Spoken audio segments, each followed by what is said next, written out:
4 ಪ್ರಕಾರದ ಕಂತೆಗಳನ್ನು ಹೇಳಲಾಗ್ತದೆ. ಒಂದು ಸಾದಾ ಕಂತು ಹೇಳ್ತಾರೆ, ಆಮೇಲೆ ಎಣ್ಣೆ ಕಂತು ಮಾಡಿಸಿರ್ಬೋದು, ಆಮೇಲೆ ತುಪ್ಪದ ಕಂತು ಹೇಳ್ತೀರಿ, ಕರ್ಪೂರ ಕಂತಿ, ಹಿಂಗೆ 4 ವಿಧಗಳ ಕಂತೆಗಳು ನಾವು ಬಳಕೆ ನೋಡ್ತೀವಿ. ಎಣ್ಣೆ, ಕರ್ಪೂರ, ತುಪ್ಪ, ದಟ್ಟ ಕಾಡಿಗೆಯ ಆ ಮಷೀನ್ ಅದಲ್ಲ, ಆ ಕಾಡಿಗೆ ಮಾಡ್ತಾರ, ಆ ಮಷೀನ್ ಈ ಮೂಲ ಕಂತೆಗಳನ್ನು ಏನ್ ಮಾಡ್ತಾರ, ಕಲಿಸ್ತಾರ, ಅಂದ್ರೆ ಮಿಶ್ರ ಮಾಡ್ತಾರ. ಆ ಏನ ಮಿಶ್ರ ಮಾಡಿದಾಗ ಆಯಾ ಮೂಲ ವಸ್ತುವಿನ ಕಂತೆ ಎಂಬಂತ ಏನ ಪರಿಭಾಷೆಯೊಂದಿಗೆ ಅದು ಗುರುತಿರ್ತಾರೆ. ಅದಕ್ಕೆ ಇಷ್ಟಲಿಂಗ ಪೂಜೆಯಲ್ಲಿ ಹೇಳಿದಂತ ಈ ಒಂದು ಶಿಷ್ಟಾದ ಲೇಪನಗಳೇನದಾವಲ್ಲ, ಈ ಪಂಚಾಮೃತ ಇರ್ಬೋದು, ಎಲ್ಲ ಅಭಿಷೇಕಗಳ ಕಂತೆಯಲ್ಲಿ ಉಪಯೋಗಿಸಲ್ಪಟ್ಟ ಆ ಒಂದು ಗೆರಣಿಯನ್ನ ಆಯುರ್ವೇದ ಪದ್ಧತಿಯಂತೆ ಸಹಜವಾಗಿ ಇದನ್ನ ಪ್ರತಿ ದಿವಸ ನಾವು ಶುದ್ಧಗೊಳಿಸ್ತೇವೆ ಅಂತಕ್ಕಂಥದ್ದು. ಹಿಂಗ ಈ ಪೂಜಾ ಮಾಡುವಂತ ಇಷ್ಟಲಿಂಗದ ಈ ಒಂದು ಅಭಿಷೇಕದ ಏನು ಉದಕ ಇರುತ್ತಲ್ಲ ನೀರು, ಆ ಉದಕ ಪ್ರೋಕ್ಷಣ ಮಾಡ್ತಾರೆ. ಇದ್ರದ್ದೇನ ನೀರ ಉದಕಿರುತ್ತಲ್ಲ ಅಭಿಷೇಕ ಮಾಡಿದಂತ ಉದಕ, ಅದನ್ನೆಲ್ಲ ಕಡೆ ಪ್ರೋಕ್ಷಣ ಶುದ್ಧಿಗಾಗಿ, ಶುದ್ಧಿಗಾಗಿ. ಮತ್ತ ಲಿಂಗೋದಕ ಅಂತ ಇರುತ್ತಲ್ಲ ನಾವು, ಗುರುಪಾದೋದಕ, ಲಿಂಗಪಾದೋದಕ, ಜಂಗಮಪಾದೋದಕ ಅಂತಕ್ಕಂಥದ್ದು. ಈ ಲಿಂಗೋದಕವನ್ನ ಪ್ರತಿದಿನ ಪ್ರಾಶನ ಮಾಡೋದ್ರಿಂದ ಏನಾಗ್ತದೆ, ಶಾರೀರಿಕ ರೋಗಗಳನ್ನೆಲ್ಲ ಸಹಜವಾಗಿ ನಿವೃತ್ತಿ ಆಗ್ತವೆ, ಉತ್ತಮ ಆರೋಗ್ಯ ಪ್ರಾಪ್ತಿಯಾಗ್ತದೆ ಅಂತ ಈ ಲಾಭದ ಅದಂತ ಯಾವುದು ಈ ಒಂದು ಇಷ್ಟಲಿಂಗ ಪೂಜೆ ಮಾಡೋದ್ರಿಂದ. ಮತ್ತೆ ಈ ದೇಹದ ಮೇಲೆ ಇಷ್ಟಲಿಂಗ ಧರಿಸ್ಬೇಕು ಯಾಕ ಅಂತ ಒಂದು ಪ್ರಶ್ನೆ ಬರ್ತದ. ಕೆಲವೊಬ್ರು ಹೆಂಗ ನಾವು ಮಾಡ್ತೀವ್ರಿ, ಜಗಲ ಮೇಲೆ ಇಡ್ತೀವಿ, ಆದ್ರೆ ಇದನ್ನ ಇಷ್ಟಲಿಂಗ ದೇಹದ ಮೇಲೆ ಯಾಕೆ ಧರಿಸ್ಬೇಕು ಅಂತಂದ್ರ, ಈಗ ಆಕಳ ಬೀಜಾರ ಹೇಳಿದ್ರಿ ನಾವು, ಆಕಳಗ ಮೈ ಮೇಲೆ ಒಂದಿಷ್ಟೇನೋ ಹುಣ್ಣಾಗಿರ್ತದೆ ಅಂತ ತಿಳ್ಕೊಡ್ರಿ, ಅದಕ್ಕ ಒಬ್ರು ಗಂಡ ಡಾಕ್ಟರ್ ಹೇಳ್ತಾರೆ, ಏನ್ ಹೇಳ್ತಾರ ಅವರು, ಔಷಧ ಕೊಡ್ತಾರ ಅವರು, ಇದನ್ನ ಆಕಳ ತುಪ್ಪದಾಗ ಬೆರೆಸಿ ಆ ಗಾಯಕ್ಕೆ ಒಂದಿಷ್ಟು ಹಚ್ಚಿರಿ ಅಂತ ಹೇಳ್ತಾನೆ ಅವನು. ಮತ್ತ ಶಾನೆ ಆದಂತ ಆಕಳ ಯಜಮಾನ ಏನ್ ಮಾಡ್ತಾನೆ, ಅದು ಏನ ಹಿಡಿದಿದ್ಲ ಆಕಳು, ಆ ಆಕಳ ತುಪ್ಪನ ಇದು ಹೌದು ಕರೆ ಒಂದು ಹಸುವನ ಅದರ ಕೆಚ್ಚಲೇ ಹಾಲು ಹಾಲಿಲ್ಲ, ಮತ್ತೆ ಇದನ್ನ ಯಾಕ ಅಂತಕ್ಕಂಥದ್ದು. ಆ ಒಂದು ಹಾಲಿನಲ್ಲಿ ತುಪ್ಪ ಇದೆ ಅಂತ ನಾವು ಹಿಂಗ್ ಶೆಣಕಂತಲ್ಲಿ ಉಳಿಸ್ರೆ ಏನಾಗ್ತದೆ ಅಂತ, ಅದಕ್ಕೆ ಏನ್ ಮಾಡ್ತಾನ, ಔಷಧ ಮಾತ್ರ ಒಂದು ಏನ ನೋವಿಲ್ಲ ಅದಕ್ಕೆ ಹಚ್ತಾನೆ, ಅದನ್ನ ಹಚ್ಚಿ ಸಾಕು ಅಂತಕ್ಕಂಥ ಅವನ ತಿಳುವಳಿಕೆ. ಆದ್ರ ಆ ಹುಣ್ಣು ಮಾಹಿತಿ ತಿನ್ನೋದು ಸಾಧ್ಯ ಇಲ್ಲ. ಅದಕ್ಕಾಗಿ ಹಾಲು ಹಿಂಡಬೇಕು, ಅದನ್ನ ಕಾಯಿಸ್ಬೇಕು, ಹೆಪ್ಪ ಹಾಕ್ಬೇಕು, ಆಮೇಲೆ ಮೊಸರು ಅದಕ್ಕೆ ಕಡಿಬೇಕು, ಬೆಣ್ಣೆ ಬೇಕಾಗ್ಬರ್ತದೆ, ಅದನ್ನ ನಂತರ ಕಾಯಿಸಿ ತುಪ್ಪ ಮಾಡಿ ಅದನ್ನ ಔಷಧಕ್ಕೆ ಅದಕ್ಕೆ ಕೂಡಿಸಿ ಅದನ್ನ ಏನಾದ್ರೂ ಅದಕ್ಕೆ ಹಚ್ಚಿದ್ರೆ ಅದು ವಾಸಿ ಆಗ್ತದೆ.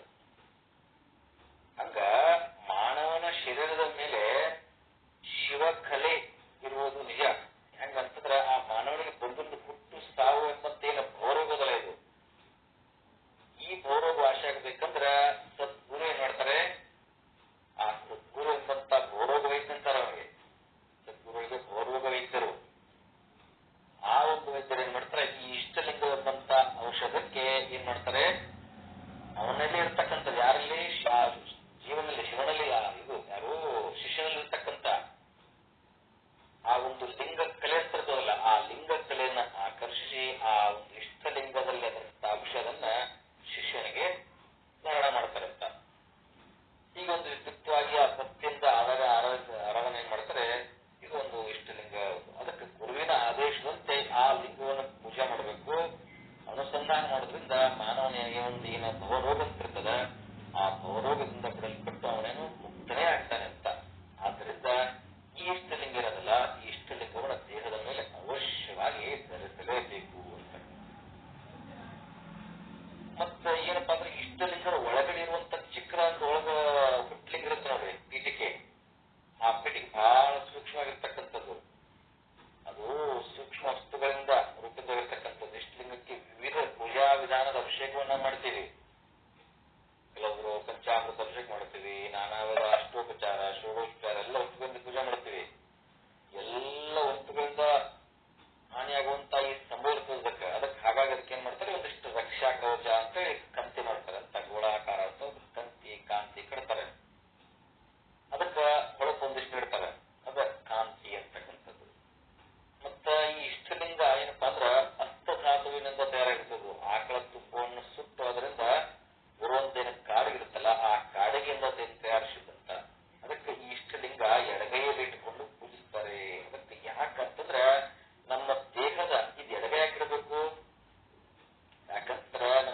ಏನದ ಬಲ ಮೆದುಳು ಏನಿರ್ತಲ್ಲ ಅದು ಬಲ ಮೆದುಳು, ಈ ಮೆದುಳು ಎಡ ಮತ್ತು ಎಡ ಮೆದುಳು ದೇಹದ ಬಲಭಾಗವನ್ನು ನಿಯಂತ್ರಿಸ್ತದ. ಯಾವುದು ಎಡ ಬಲವನ್ನ ಮತ್ತು ಬಲ ಎಡ ಒಂದು ಮೆದುಳನ್ನ ಇದನ್ನ ನಿಯಂತ್ರಣ ಮಾಡೋದಂತ. ಅದಕ್ಕೆ ನಾವೇನ್ ಮಾಡಬೇಕು, ಎಡಗೈ ಹಿಡ್ಕೋಬೇಕು ಅಂತ. ದೇಹದ ಬಹಳ ಒಂದು ಮೆದುಳು ಅತಿ ವಿಶೇಷವಾದ ಕರುಣೆ ಪ್ರೀತಿ ಆ ಒಂದು ಅದಕ್ಕಿಲ್ತಂತ. ಅದಕ್ಕೆ ಇಷ್ಟಲಿಂಗ ಈ ಕಪ್ಪು ಇರ್ತಾವ ನೋಡ್ರಿ, ಕಂಪಿ ಮ್ಯಾಲ ಕಪ್ಪು ಇರುತ್ತಲ್ಲ, ಆ ಕಪ್ಪು ಇರೋದ್ರಿಂದ ನಮ್ಮ ಕಣ್ಣಿನ ಒಂದು ಗುಡ್ಡ ಹೆಂಗಿರ್ತಾವ ಅವು ಕಪ್ಪು ಇರ್ತಾವ. ಅಂದ್ರೆ ಆ ಕಪ್ಪು ಬೇಗನೆ ಏನಾಗ್ತದಲ್ಲಿ ಅಬ್ಸರ್ವಿಂಗ್ ಕೆಪಾಸಿಟಿ ಬಂದ್ಬಿಡ್ತದೆ. ಅಂತ ಒಂದು ಕೆಪಾಸಿಟಿ ಹೊಂದದಲ್ಲ, ಅದಕ್ಕೆ ಇದರಿಂದ ಆ ಮೆದುಳಿನ ಹಿಂಭಾಗದಲ್ಲಿ ನಮ್ಗೊಂದು ರಸ ಉತ್ಪತ್ತಿ ಆಗಿರ್ತದ. ಯಾವುದು ಮೆಲಟೋನ್ ಅಂತಕ್ಕಂಥ ರಸ ಉತ್ಪತ್ತಿ ಆಗ್ತದಲ್ಲಿ. ಈಗ ಆ ಮೆಲಟೋನ್ ರಸದಿಂದ ಮನುಷ್ಯ ಅತ್ಯಂತ ಚೈತನ್ಯದಿಂದ ಇರಲು ಸಾಧ್ಯವಾಗುವಂತ ಅಂತ ಒಂದು ಸಾಧ್ಯ ಲಿಂಗಾಯತ ಧರ್ಮದ ಈ ಒಂದು ವೀರಶೈವ ಒಂದು ವೈಶಿಷ್ಟ್ಯ ಏನಪ್ಪ ಅಂತಂದ್ರ ಈ ಉಪಾಸನಾ ಸಾಧನ ಇರತಕ್ಕಂಥ ಇಷ್ಟಲಿಂಗ ಅಂತ ಈ ರೀತಿಯಾಗಿದೆ. ಇದು ವೈಜ್ಞಾನಿಕ ಕೂಡ ಇದರಲ್ಲಿ. ಅದಕ್ಕೆ ಜಗತ್ತಿನ ಮತ್ತೆ ಯಾವ ಧರ್ಮದಲ್ಲೂ ಇರದಂತ ಈ ಒಂದು ಭಗವಂತನನ್ನ ವಿಶ್ವದ ಆಕಾರದಲ್ಲಿ ತಾತ್ವಿಕವಾಗಿ ರೂಪಿಸಿ ಆ ಒಂದು ವಿಶೇಷವಾದಂತಹ ಅದಕ್ಕೆ ಪೂಜೆ ಮಾಡುವಂತ ಪರಿಪೂರ್ಣತೆಯನ್ನು ಇಲ್ಲಿ ಕಾಣಬಹುದು. ಇಲ್ಲಿ ನಾವು ಇಷ್ಟಲಿಂಗದಲ್ಲಿ ಅಥವಾ ವಿಶ್ವ ಸನಾತನ ಧರ್ಮದಲ್ಲಿ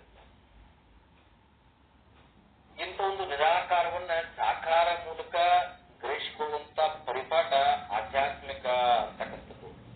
ಅದಕ್ಕೆ ವ್ಯಾವಹಾರಿಕ ಎರಡು ಪ್ರಪಂಚದಲ್ಲಿ ಉಂಟು. ಹೆಂಗಂದ್ರೆ ನಿರಾಕಾರದ ವೇಳೆಯನ್ನ ಅರಿಲಿಕ್ಕೆ ನಮಗೊಂದು ಸಾಕಾರ ಗಡಿಯಾರ ಅಂತ ಬೇಕೇ ಬೇಕಲ್ಲ, ಹಂಗ ನೋಡ್ಕೊಳ್ಳೋ ಸಾಧನ ಆಗಿರ್ತದಲ್ಲ, ಹಂಗ ಈ ನಿರಾಕಾರವಾಗಿರ್ತಕ್ಕಂಥ ಆ ಭಗವಂತನನ್ನ ದೇವನನ್ನ ಅರಿಲಿಕ್ಕೆ ಯಾವ್ದು ಬೇಕು ನಮಗೆ?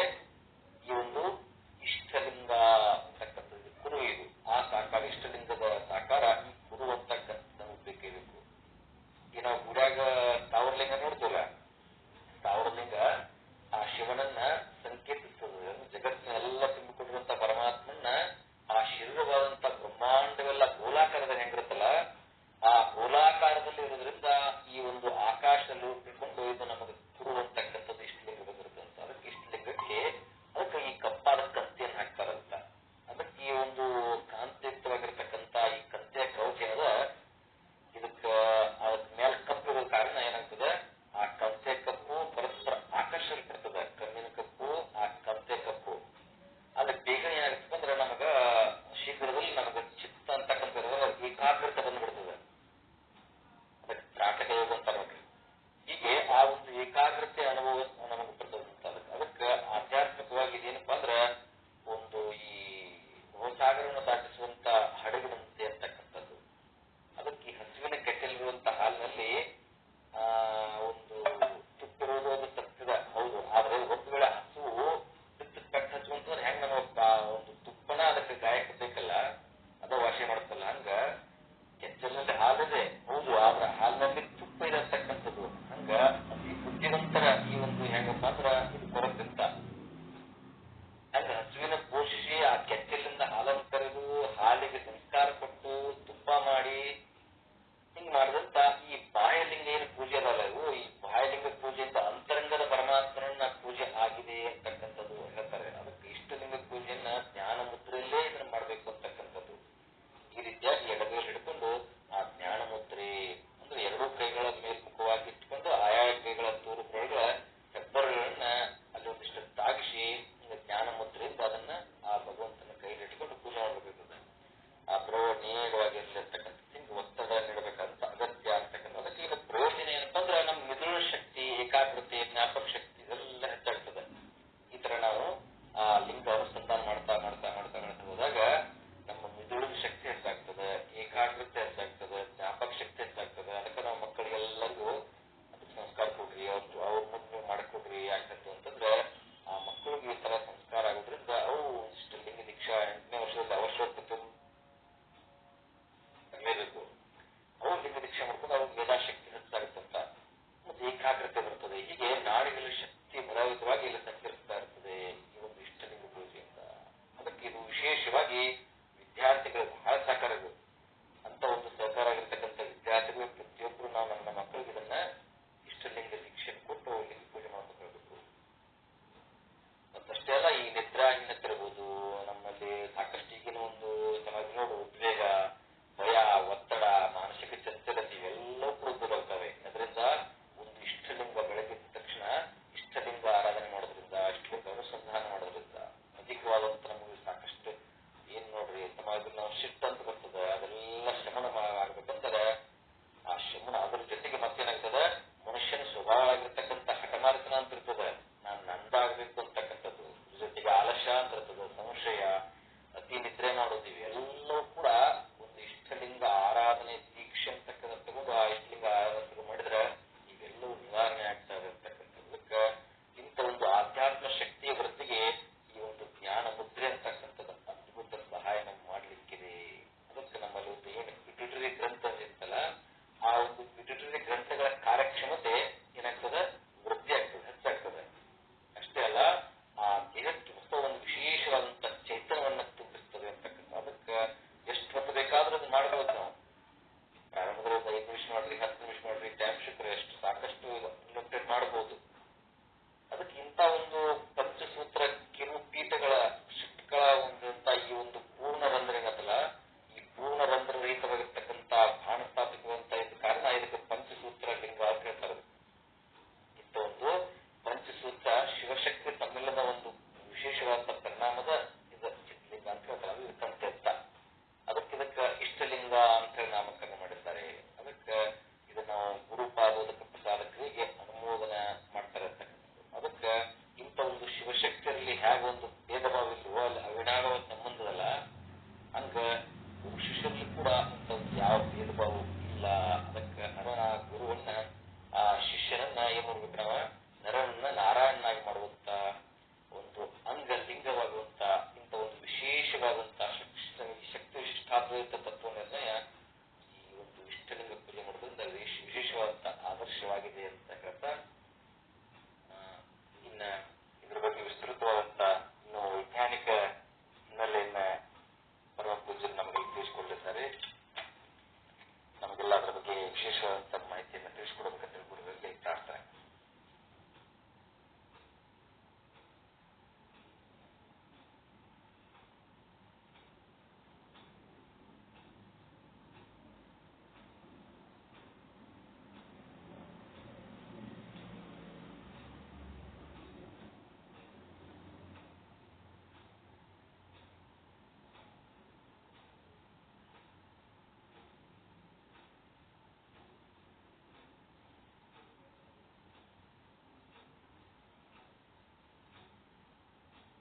ಗುರುಗಳು ಏನಷ್ಟು ಹೇಳಲ್ರಿ, ತಾವ್ ಹೇಳ್ರಿ.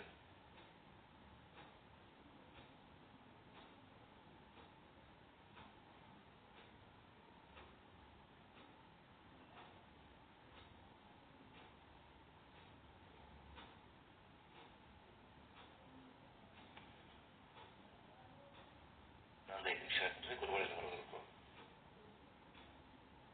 ಅದಕ್ಕೆ ಇಂಥ ಒಂದು ಇಷ್ಟಲಿಂಗ ಪೂಜೆ ಏನಪ್ಪಾ ಅಂದ್ರ, ಮಾನವ ಆ ಒಂದು ದೇವನಾಗುವಂತ, ಜೀವ ಶಿವನಾಗುವಂತ, ನರಹರನಾಗುವಂತ ಇಂಥ ಒಂದು ಕ್ರಿಯೆ, ಇದಕ್ಕೆ ಶಿವಯೋಗ ಅಂತ ಕೂಡ ಕರೀತಾರೆ. ಅಂಗ ಲಿಂಗವಾಗುವಂತ ಕ್ರಿಯೆ ಇದು. ಈ ಒಂದು ಸುಖದಲ್ಲಿ ಯಾರ ಭ್ರಮಿಸ್ತಾನೋ, ಯಾರು ನಿಂತಿರ್ತಾನೋ, ಅವನೇನಪ್ಪಾ ಅಂದ್ರೆ ಅವನ ದುಃಖವೆಲ್ಲ ನಿವಾರಣೆ ಆಗ್ತಿರ್ತ, ಅವನ ದುಃಖನೇ ಬರೋದಿಲ್ಲ. ಅದು ಶ್ರೇಷ್ಠ ಸುಖ, ಪರಮ ಸುಖ ಕೊಡುವಂತ ಆ ಲಿಂಗ ಅಂತಕ್ಕಂಥದ್ದು. ಅದಕ್ಕ ಆ ಲಿಂಗ ಎಂಬುದು ನಿರಾಕಾರ ಪರಮಾತ್ಮನ ಏನು ಶಿವ ಇದನ್ನಲ್ಲ, ಆ ಒಂದು ಭಗವಂತನ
ಮರುವಾಗ್ತದೆ ನಮಗ. ಅದಕ್ಕ ಆ ಒಂದು ಅರಿವು ಪಡ್ಯಾಕ ಈ ಗುರು ಯಾವಾಗ್ಲೂ ಸದಾ ಶರೀರ ಮೇಲೆ ಇರಬೇಕು. ನಿರಾಕಾರವಂತ ನಾವ್ ಹೆಂಗ ಒಂದೀಗ ಗಡಿಯಾರ ನೋಡ್ಬೇಕಂದ್ರ, ಆ ಸಮಯ ನೋಡ್ಬೇಕಂದ್ರ ನಮಗ ಸಾಕಾರಲ್ಲಿರುವಂತ ಒಂದು ಗಡಿಯಾರ ಹೆಂಗ ನಮಗ ಅವಶ್ಯ ಅದಲ್ಲ, ಒಂದು ಗಡಿಯಾರ ನೋಡಿದ್ ನಾವು ನಿಶ್ಚಯ ಮಾಡ್ತೀವಿ. ಹಂಗ ನಿರಾಕಾರ ಭಗವಂತ ಹೌದು, ಪರಮಾತ್ಮ ನಿರಾಕಾರದಾನ, ನಿರ್ಗುಣದಾನ. ಆದ್ರ ಅವನ್ ಹರಿಯಲು ಏನ್ ಬೇಕು ನಮಗೆ? ಒಂದೇನಾದ್ರೂ ಕುರು ಬೇಕಿಲ್ಲ. ಅದಕ್ಕೆ ಅವನ ಹರಿಯಲು ಈ ಸಾಕಾರದ ಇಷ್ಟಲಿಂಗ, ಈ ಇಷ್ಟಲಿಂಗ ಬೇಕೇ ಬೇಕು. ಅದಕ್ಕೆ ವೇದಶಾಸ್ತ್ರ ಪುರಾಣೇಶು ಕಾಮಿಕಾಧ್ಯಾಗಮೇಶು ಚ ಲಿಂಗ ಧಾರಣ ಮಾಖ್ಯಾತಂ ವೀರಶೈವಸ್ಯ ನಿಶ್ಚಯಾತ್ ತಂದ್ರು. ಈ ಲಿಂಗದ ಬಗ್ಗೆ ನಿಷ್ಠೆ ಇರ್ಬೇಕಂತ ಹೇಳ್ತಾರೆ. ಮತ್ ನಿಷ್ಠೆ ಬರ್ಬೇಕಂತಂದ್ರೆ ಮೊದಲ ಲಿಂಗದ ಬಗ್ಗೆ ಒಂದಿಷ್ಟು ತಿಳ್ಕೊಂಡಿರ್ಬೇಕಲ್ಲ ನಾವು. ಈಗ ಕಂತಿ ಹೆಂಗ್ ಕಟ್ತಾರ, ಕಂತಿ ಅದಕ್ಕೆ ಬೇಕಂತ ವಸ್ತುಗಳ ಬಗ್ಗೆ ತಿಳ್ಕೊಂಡಿವಿ. ಲಿಂಗ ಅಂದ್ರೇನು, ಯಾಕೆ ಲಿಂಗ ಕಟ್ಕೊಳ್ಬೇಕು ನಾವು, ಇದ್ರ ಪ್ರಯೋಜನವೇನು? ಪ್ರಯೋಜನಂ ಅನಿರ್ದಿಷ್ಟ ಮಂದೋಪಣ ಪ್ರವರ್ತತೆ. ಪ್ರಯೋಜನವಿಲ್ಲ ಅಂತಂದ್ರ ನಾವು ನೀವಲ್ಲ, ಯಾವ ಹುಚ್ಚುವ ಕೆಲಸ ಮಾಡಂಗಿಲ್ಲ. ಪ್ರತಿಯೊಬ್ಬ ಏನಾದ್ರೂ ಲಾಭ ಐತಿ, ಕೆಲಸ ಅದ್ರದ ಪ್ರಯೋಜನ ಐತಂತ ಕೆಲಸ ಮಾಡ್ತಾನ. ಹಂಗಾಗಿ ಈ ಲಿಂಗ ಪೂಜೆ ಮಾಡುವಂತ ಪದ್ಧತಿ ನಮ್ಮ ದೇಶ ಒಳಗೆ ಸಾವಿರ ವರ್ಷಗಳಿಂದ ಬಂದಿದ್ದು ಪರಂಪರೆ. ಇದು ಗುರು ಪರಂಪರೆ. ಈ ಗುರು ಪರಂಪರೆ ಜಗತ್ತಿನ ಇರ್ತಕ್ಕಂಥ ಒಂದೇ ಪರಂಪರೆ ಇದು. ಇನ್ನುಳಿದ ನಾವು ನೋಡ್ತೀವಿ, ಅಲ್ಲೂ ದೀಕ್ಷಾ ಉಪನಯನ ಅಂತ ಇರ್ತದ. ಅಲ್ಲಿ ಯಾರು ಕೊಡ್ತಾರ ದೀಕ್ಷಾ? ತಂದೆನ ಕೊಡ್ತಾನೆ. ಉಪದೇಶ ಯಾರು ಮಾಡ್ತಾನೆ ಅಂದ್ರೆ ತಂದೆ ಮಾಡ್ತಾನೆ. ಆದ್ರೆ ಈ ಒಂದು ಸನಾತನ ಧರ್ಮದಲ್ಲಿ, ಈ ವೀರಶೈವ ಸನಾತನ ಧರ್ಮದಲ್ಲಿ ಯಾರು ದೀಕ್ಷೆ ಕೊಡ್ತಾರ ನಮಗ? ಗುರು ಸದ್ಗುರುವೇ ಕೊಡಬೇಕಿಲ್ಲ. ಅದಕ್ಕಿದು ಶಕ್ತಿಪಾತ ಯೋಗ ಅಂತ. ಆ ಗುರು ಪರಂಪರೆ ಬಂದಿರತಕ್ಕಂಥ ವಿಶೇಷವಾದಂತ ಶಕ್ತಿ ಹಂಗ ಪ್ರವಹಿಸ್ತಾ ಇರೋದು ಒಬ್ಬರಿಂದ ಒಬ್ಬರಿಗೆ ಪ್ರತಿಯೊಂದು. ಅದಕ್ಕೆ ಗುರು ಪರಂಪರೆ ಎಷ್ಟೋ ವರ್ಷಗಳ, ಸಾವಿರ ವರ್ಷಗಳ ಹಿಂದಿದ್ದು. ಎಲ್ಲಾ ಇತಿಹಾಸ ಹೇಳೋಕ್ಕಿಂತ ಒಂದು ಉದಾಹರಣೆ ಏನಪ್ಪಾ ಅಂತಂದ್ರೆ ನಾವು ಕೊಡಬಹುದು. ಯಾವುದು? ಹರಪ್ಪ ಮೇಂಜೋದ ಕಾಲದಲ್ಲಿ ಕೇಳಿರಲ್ಲ. ಹರಪ್ಪ ಮೇಂಜೋದ ಕಾಲದಲ್ಲಿ ಈ ಭೂಮಿಯನ್ನ ಉತ್ಖನನ ಮಾಡುವಾಗ ಪ್ರಥಮದಲ್ಲಿ ಅಲ್ಲಿ ಅನೇಕ ವಸ್ತು ಸಿಗ್ತಾವ.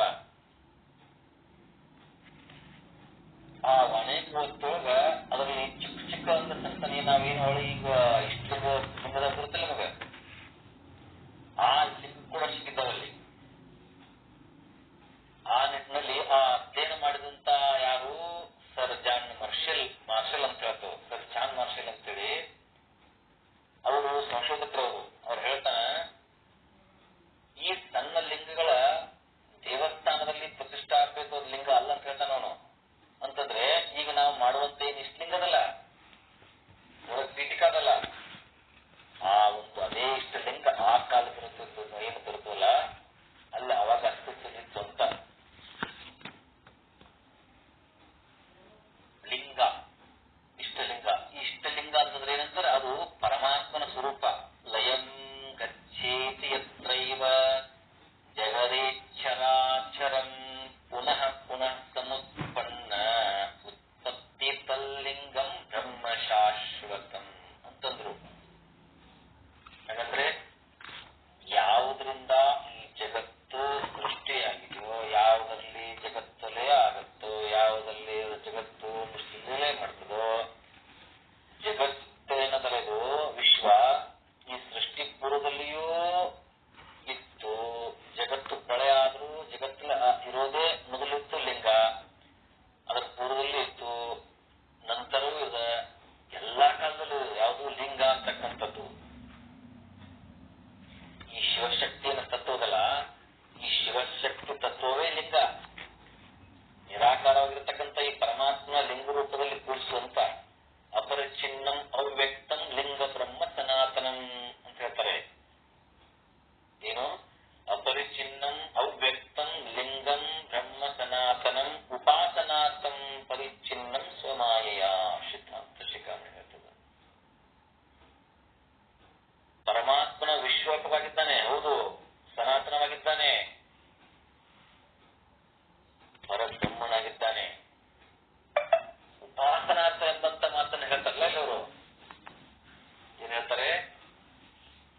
ವಾಸನಾತಂ ಪರಿಚ್ಛಿನ್ನಂ ಸ್ವಮಾಯೆಯ ಅಂತಂದ್ರು ರೇಣುಕ ಭಗವತ್ಪಾದರು. ಅದನ್ನೇ ಬಸವಣ್ಣ ಹೇಳ್ತಾರ, ಏನೋ ಜಗದಗಲ ಮಿಗೆಯಗಲ ನಿಮ್ಮಗಲ ಪಾತಾಳದತ್ತ ನಿಮ್ಮ ಶ್ರೀಚರಣ ಬ್ರಹ್ಮಾಂಡದತ್ತ ನಿಮ್ಮ ಶ್ರೀಮುಕುಟ ಅಗಮ್ಯ ಗೋಚರ ಪ್ರತಿಮ ಲಿಂಗವೇ ಎನ್ನ ಕರಸ್ಥಲಕ್ಕೆ ಬಂದು ಚುರುಕಾದಿರಯ್ಯ. ವೇದ ಹೇಳ್ತವೆ ಅತ್ಯತಿಷ್ಠ ದಶಾಂಗುಲಂ. ಈ ಲಿಂಗ ನಮ್ಗೆ ಯಾವಾಗ ಪ್ರಾಪ್ತಿ ಆಗುತ್ತೆ ಅಂತಂದ್ರೆ ಈ ಗರ್ಭದಲ್ಲಿ ನಾವು ಇರ್ತೀವಲ್ಲ ಅವಾಗ ಪ್ರಾಪ್ತಿ ಆಗ್ತದೋ. ನಾವು ತಿಳ್ಕೊಂಡಿವಿ 8ನೇ ವರ್ಷದಲ್ಲಿ ದೀಕ್ಷಾ ಮಾಡ್ಕೊಂಡು ಪ್ರಾಪ್ತ ಆಯ್ತು ಅಂತ. ಇಲ್ಲ, ಅದಕ್ಕಿಂತ ಪೂರ್ವದಲ್ಲಿ. ಈಗ 8ನೇ ವರ್ಷಕ್ಕೆ ಮಾಡೋದಿಲ್ಲ, ಗರ್ಭದಲ್ಲಿ ಯಾವಾಗ ಕೇಳ್ತೀರಿ ನೀವ, ಅದು ಕರಿಬಿಡ್ರಿ. ಆದ್ರ ನಿಜವಾಗ್ಲೂ ಏನಪ್ಪಾ ಅಂದ್ರ ಆ ಗರ್ಭಕ್ಕೆ ಸಂಸ್ಕಾರ ಆಗಬೇಕು. ಆ ಗರ್ಭಕ್ಕೆ 8ನೇ ತಿಂಗಳಲ್ಲಿ ಈ ಒಂದು ಲಿಂಗ ಸಂಸ್ಕಾರ ಆಗ್ತದೆ. ಅಲ್ಲಿಂದನೇ ಈ ಒಂದು ಸಂಸ್ಕಾರ ಪ್ರಾರಂಭ. ಅಂದ್ರ ಆ ಮಗುವಿನ ಒಂದು ಮೇಧಾಶಕ್ತಿ ಅಂತಕ್ಕಂಥ ಇರುತ್ತಲ್ಲ, ಆ ಮೇಧಾಶಕ್ತಿ ಆ ಒಂದು 7-8ನೇ ತಿಂಗಳು ವಿಶೇಷವಾದಂತ ವೃದ್ಧಿ ಆಗ್ತಕ್ಕಂಥದ್ದು ಕಾಲ, ಪರ್ವಕಾಲ ಅದು. ಆ ಕಾಲದಲ್ಲಿ ಆ ತಾಯಿ ಮತ್ತ ಆ ಹೊಟ್ಟೆ ಲಿಂಗಕ್ಕೇನಲ್ಲ, ಆ ತಾಯಿಗೆ ಸಂಸ್ಕಾರ ಅದ್ರ ಮಗು ಸಂಸ್ಕಾರ ಆಗ್ಯಾಗತ್ತಂತ. ಅದಕ್ಕೆ ಆ ತಾಯಿಗೆ ಆ ಮಗುವಿನ ಲಿಂಗ ತನ್ನ ಲಿಂಗ ಎರಡು ಪೂಜೆ ಮಾಡ್ಕೋಕಿ. ಯಾರು ಗರ್ಭವತಿ ಅವಳು ತನ್ನ ಲಿಂಗವನ್ನ ಮತ್ತು ಮಗುವಿನ ಲಿಂಗ ಎರಡನ್ನೂ ಪೂಜೆ ಮಾಡಬೇಕು. ಅದೇ ಭಾವದಲ್ಲಿರಬೇಕು. ಆ ಕಾಲದಲ್ಲಿ ಅವಳು ಸಿದ್ಧಾಂತ ಶಿಖಾಮಣಿ ಒಂದು ಅರ್ಥ ಅನುಸಂಧಾನ ಇರಬಹುದು, ಪಾರಾಯಣ ಇರಬಹುದು, ಮಹಾತ್ಮರ ಒಂದು ಚಿಂತನೆ ಇರಬಹುದು, ಆಮೇಲೆ ರುದ್ರ ಪಾರಾಯಣ ಇರಬಹುದು, ಲಿಂಗ ಅನುಸಂಧಾನ ಇರಬಹುದು. ಇದೆಲ್ಲ ಶ್ರವಣ ಮಾಡಿದಾಗ ಆ ಮಗುವಿನಲ್ಲಿ ವಿಶೇಷವಾದ ಸಂಸ್ಕಾರ ಬಂದು ಆ ಮಗು ಹುಟ್ಟಿದ ನಂತರ ಕೂಡ ವಿಶೇಷವಾದಂತ ಅದಕ್ಕ ಸಂಸ್ಕಾರ ತಗೊಂಡು ಬಂದಿರ್ತವು. ಅದಕ್ಕೆ ಸತ್ ಪ್ರಜೆ ಅಂತ ಹೇಳ್ತಾರೆ. ನಮ್ಮ ಮದುವೆಲಿ ಹೇಳ್ತಿಲ್ಲ, ಸತ್ ಪ್ರಜೆಗಾಗಿ 6ನೇ ಹೆಜ್ಜೆ ಇಡು ಅಂತೇಳಿ ಗಂಡ ಹೇಳ್ತಾನೆ ಹೆಂಡತಿಗೆ. ಎಲ್ಲ ಋತುಮಾಸಗಳಲ್ಲಿ ಎಲ್ಲ ಕಾಲಗಳಲ್ಲಿ ನಾವು ಆನಂದವಾಗಿ ಗೃಹಸ್ಥ ಜೀವನವನ್ನು ಪರಿಪಾಲನೆ ಮಾಡೋಣ. ಜೊತೆಗೆ ಏನ್ ಮಾಡೋಣ, ನನಗೆ ನೀನು ಈ ಒಂದು ರಾಷ್ಟ್ರಕ್ಕೆ ಸತ್ ಪ್ರಜೆಗಳನ್ನು ಪರಿಪಾಲಿಸಬೇಕು ಅಂತ ಹೇಳ್ತಾನೆ ಅವನು. ಬರೀ ಒಂದು ಹೆಣ್ಣ ಗಂಡ ಕೊಡ್ರ ಮಕ್ಕಳಾಗ್ತಾವಲ್ರಿ, ಮಕ್ಕಳಾಗ್ತಾವ. ಆದ್ರ ಇದೆಲ್ಲ ಎದಕ್ಬೇಕಾಗಿತ್ತು? ಇಷ್ಟೆಲ್ಲ ಬಂಧು ಬಾಂಧವರ ಕರೆದು, ಸ್ವಾಮಿಗಳು ಕರೆದು, ವಿಧಿವತ್ತಾಗಿ ಎಲ್ಲ ಮದುವೆಯ ದಶ ಕರ್ಮಾನುಗೊಳ್ಳಂತೆಲ್ಲ ವಿಶೇಷವಾದಂತ ಅಲ್ಲಿ ಪೂಜಾ ಆಚರಣೆ ಎಲ್ಲ ಮಾಡಿ, ಪಂಚಕಲಶ ಓಡಿ, ಅವರಿಗೆಲ್ಲ ವಿಶೇಷವಾದಂತ ಬೋಧನೆ ಮಾಡಿ, ಧರ್ಮ ಅರ್ಥ ಕಾಮದ ಬಗ್ಗೆ ಎಲ್ಲ ವಿವರಣೆ ಕೊಟ್ಟು, ಅಷ್ಟಾವರಣ ಶತಸ್ಥಲ ಬಗ್ಗೆ, ಪಂಚ ಆಚಾರದ ಬಗ್ಗೆ ಇವೆಲ್ಲವನ್ನ ಅವ್ರಿಗೆ ಬೋಧನೆ ಮಾಡೋದಾಗ್ತದಲ್ಲಿ. ಯಾಕಂತಂದ್ರ ಅವ್ರಿಗೆ ವಿಶೇಷವಾದಂತ ಸಂಸ್ಕಾರ ಆವಾಗಿಂದಲೇ ಪ್ರಾರಂಭ ಆಗ್ಲಂತ. ಅದಕ್ಕೆ ಈ ಒಂದು ರಾಷ್ಟ್ರಕ್ಕೆ ಸತ್ ಪ್ರಜೆಗಳು ಅವಾಗ ಉತ್ಪನ್ನ ಆಗ್ತಾರೆ. ಅವಾಗ ಅವ್ರಿಗೆ ಏನ ಮಕ್ಕಳು ಹುಡ್ತಾವಲ್ಲ, ಆ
ಹುಟ್ಟುಕ್ಕಿಂತ ಪೂರ್ವದಲ್ಲಿ ಅಂದ್ರೆ ಪ್ರಸವ ಪೂರ್ವದಲ್ಲಿ ಗರ್ಭಧಾರಣೆ ಆಗಿರ್ತಕ್ಕಂಥ 8 ತಿಂಗಳು ಹೇಳಿಲ್ಲ ಹಂಗ ಆ ಒಂದು ಅವಾಗ ಆ ಸಂಸ್ಕಾರ ಆಯ್ತಪ್ಪ ಅಂತಂದ್ರೆ ಏನಾಗ್ತದ ಈ ಮಾಂಸಪಿಂಡ ಹೋಗಿ ಮಂತ್ರಪಿಂಡ ಆಗ್ತದೆ. ಸಂಸ್ಕಾರ ಒದಗಿಸಿ ಮಂತ್ರಪಿಂಡವನ್ನಾಗಿರುವಂತ ವಿಶೇಷವಾದಂತ ಶಕ್ತಿ, ಆ ಅಂಗಗಳನ್ನ ಕಳೆಯುವಂತ ಶಕ್ತಿ, ಅಲ್ಲಿ ಲಿಂಗಗುಣಗಳನ್ನ ತುಂಬುವಂತ ಶಕ್ತಿ ಇದಕ್ಕದ.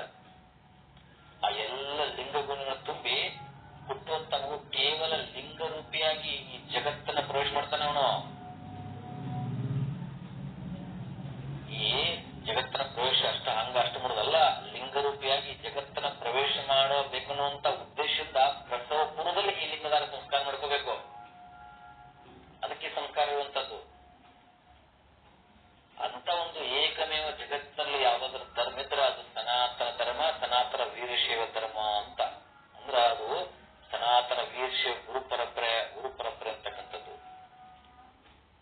ಅದಕ್ಕೆ ಈ ಒಂದು ಗುರು ಪರಂಪರೆಯಿಂದ ಬಂದಿರತಕ್ಕಂತ ಈ ಲಿಂಗವನ್ನ ಎಲ್ಲರೂ ಬಸವಾದಿ ಶರಣರಾದಿಯಾಗಿ ಇಲ್ಲಿವರೆಗೂ ಕೂಡ ನಾವೆಲ್ಲರೂ ಆಚರಣೆ ತಂದಿದ್ದೇವೆ, ಅದನ್ನು ಅರಿವಿಟ್ಟುಕೊಂಡು ಬಂದಿದ್ದೇವೆ. ಅದೇ ರೀತಿ ಏನಪ್ಪಾ ಅಂತಂದ್ರ ಅದೇನಪ್ಪಾ ಅದ್ರ ಜೊತೆಗೆ ಆ ಭಗವಂತನ ಅತಿ ಸಾಮೀಪ್ಯ ಹೋಗುವಂತ ಆ ಇರುವಂತ ಅನುಗ್ರಹ ಸಾನ್ನಿಧ್ಯವನ್ನು ಕೊಡತಕ್ಕಂತ ಇದೇ ಒಂದು ಸನಾತನ ಗುರು ಪರಂಪರೆ ಅಂತಕ್ಕಂಥದನ್ನ ನಾವು ಅವ್ರು ಮರಿಬಾರ್ದು. ಅದಕ್ಕೆ ಇಷ್ಟಲಿಂಗ ಏನಪ್ಪಾ ಅಂದ್ರ ನೋಡೋದಕ್ಕೆ ಅದು ಇಷ್ಟಲಿಂಗ. ಅದಕ್ಕೆ ಹೇಳ್ತಾರಲ್ಲ ಏನೋ ಅನೋರಣಿಯಾನ್ ಮಹತೋ ಮಹಿಯಾನ್ ಅಂತ ಹೇಳ್ತಾರಲ್ಲ, ಅದು ಹೆಂಗಪ್ಪ ಅಂತಂದ್ರ ಅನುವಾಗಬಲ್ಲದು ಮಾತಾಗಬಲ್ಲದು ಅಂತ ಒಂದು ಪರಮಾತ್ಮರನ್ನ ಕೇವಲ ಇಷ್ಟು ಚಿಕ್ಕದಾಗಿಸಲೇದು ಲಿಂಗ ಅಂತ ಅತ್ಯತಿಷ್ಟ ದಶಾಂಗುಲಿತ ಅದು. ನೀವು ಅದು ಇಷ್ಟ ಬಹಳ ಚಿಕ್ಕದ ಅಂತ ಅನ್ಕೋಬಾರ್ದು. ಅದ್ ಹೆಂಗದದು ಅತ್ಯತಿಷ್ಟ ದಶಾಂಗುಲಂ ಅಂತದದು. ಸಹಸ್ರ ಶೀರ್ಷ ಪುರುಷ ಸಹಸ್ರಪಾತ್ ಭೂಮಿನ್ ವಿಶ್ವತ ಉತ್ರಾಹ ಏನೋ ಅತ್ಯತಿಷ್ಟ ದಶಾಂಗುಲಂ ಅಂತಂದ್ರು. ಎಷ್ಟು ದೊಡ್ಡವಾಗಿರ್ತಾವ ಇಷ್ಟಲಿಂಗಯ್ಯ ಮಹಾಲಿಂಗ. ಈ ಜಗತ್ತನ್ನ ಈ ವಿಶ್ವನ ಎಷ್ಟಾದ್ರೂ ಅಳತೆ ಮಾಡ್ರಿ, ಅದಕ್ಕಿಂತ ಒಂದು ಅಂಗುಲ ಹೆಚ್ಚ, ಅದಕ್ಕಿಂತ ಅನಂತ ಅನಂತ ಅನಂತ ಅನಂತ. ಹಂಗ ಇಂಥ ಒಂದು ಈ ಚಿಕ್ಕ ಲಿಂಗದೊಳಗ ಹೆಂಗ ತಂದು ಹಿಡಿದಂತ ಇದನ್ನ ಯಾಕೆ ಇಲ್ಲಿ ಒಂದು ಸಾಧ್ಯ ಅಂತ ಅಂತಂದ್ರ ಅದು ವಿಶೇಷವಾದಂತ ನಮಗ ಪ್ರಾಪ್ತಿ ಮಾಡಿಕೊಡ್ತಕ್ಕಂಥ ಈ ಲಿಂಗವನ್ನ ಇನ್ನೂ ಇದರ ವಿಸ್ತೃತವಾದಂತ ಮಾಹಿತಿಯನ್ನ ನಾವು ಮತ್ತೆ ಮುಂದಿನ ವಾರದಲ್ಲಿ ನೋಡೋಣ. ಈಗ ವೇಳೆ ಅಭಾವ ಇರೋದ್ರಿಂದ ಇದರ ಬಗ್ಗೆ ನಮಗೆ ವಿಶೇಷವಾದಂತ ಮಾಹಿತಿಯನ್ನ ಮತ್ತು ವೈಜ್ಞಾನಿಕ ಹಿನ್ನೆಲೆಯನ್ನ ಕೊಟ್ಟು ನಮಗೆಲ್ಲ ಉಪದೇಶಾಮೃತವನ್ನ ಗುರುಗಳು ದಯಪಾಲಿಸಲಿದ್ದಾರೆ. ಗುರುಗಳು ತಮ್ಮ ಉಪದೇಶಾಮೃತವನ್ನ ದಯಪಾಲಿಸಬೇಕು ಅಂತ ಹೇಳಿ ಗುರುಗಳ ಪ್ರಾರ್ಥನೆ. ಗುರುಗಳೇ,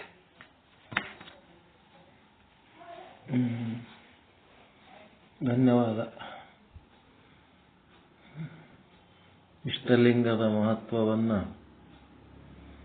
ಇಲ್ಲಿ ತನಕ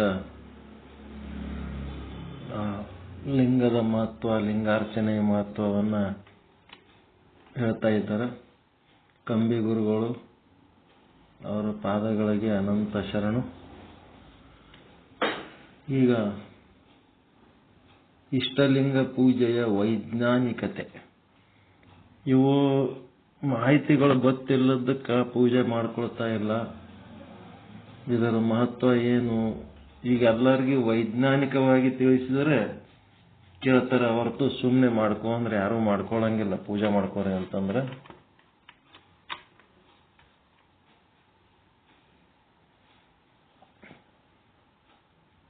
ಅದಕ್ಕೆ ಇಷ್ಟಲಿಂಗ ಪೂಜೆಯ ವೈಜ್ಞಾನಿಕತೆ. ಒಂದು ಯಾರು ಹಾಡ್ರಿ,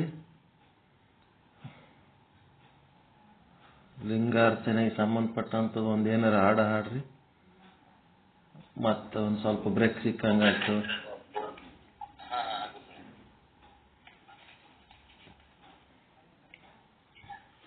ಇವ್ರು ಯಾರು ಸಾರಿಕಾ ಮಾಲಾ ನಿಮ್ ಪರಿಚಯ ಏನವ್ರು? ಸಾರಿಕಾ ಮಾಲಾ ಸುನೀಲ್ ಅಂತ ಬಂದಾರ.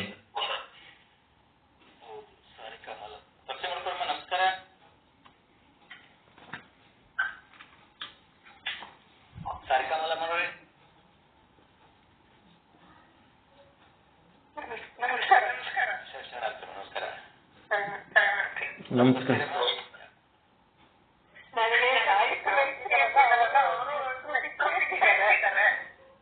ಹೌದ್ರಿ? ಯಾವ ಗ್ರೂಪ್?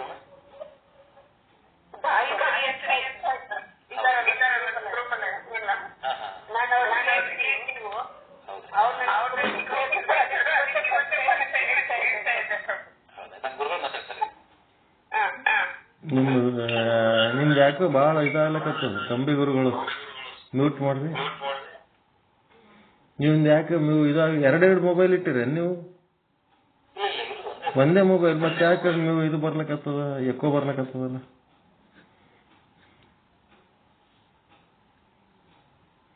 ಹಾ, ಸಾರಿಕಾ ಮಾಧವ್ ಮೇಡಮ್ ನಮಸ್ಕಾರ ರೀ. ಯಾವ ಊರು ತಮ್ಮದು? ತುಮಕೂರಿಂದ. ಇಷ್ಟಲಿಂಗ ಅರ್ಚನೆ ಮಹತ್ವ ತಿಳ್ಕೊಳಕ್ ಬಂದಿರೆ? ಭಾಳ ಸಂತೋಷ. ತಮ್ಮ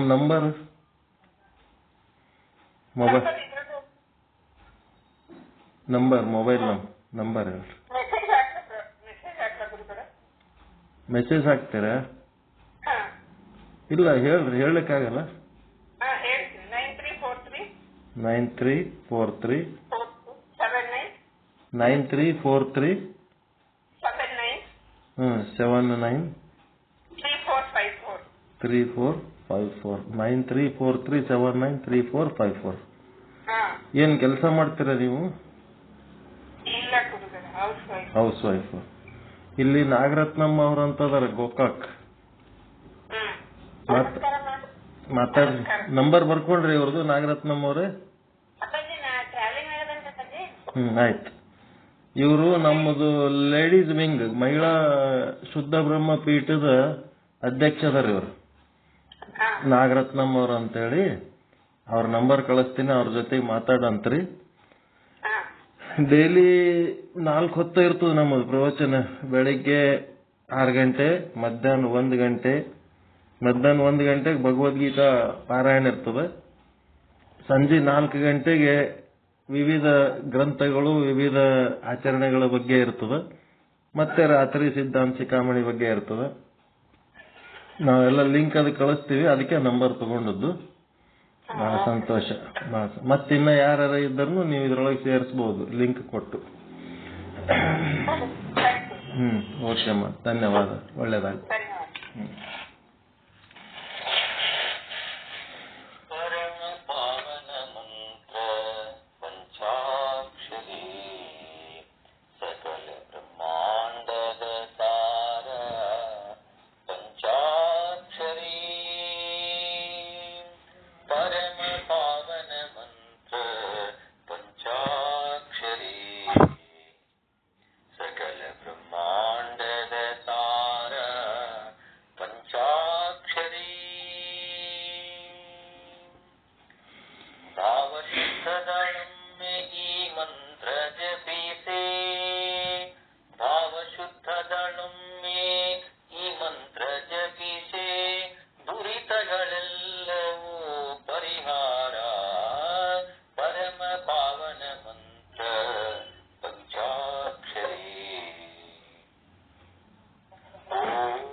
ಸರ್ವೋತ್ತಮ ಮಂತ್ರವು ಪರಮ ಪಾವನ ಮಂತ್ರ ಪಂಚಾಕ್ಷರಿ ಸಕಲ ಬ್ರಹ್ಮಾಂಡದ ಸಾರ ಪಂಚಾಕ್ಷರಿ.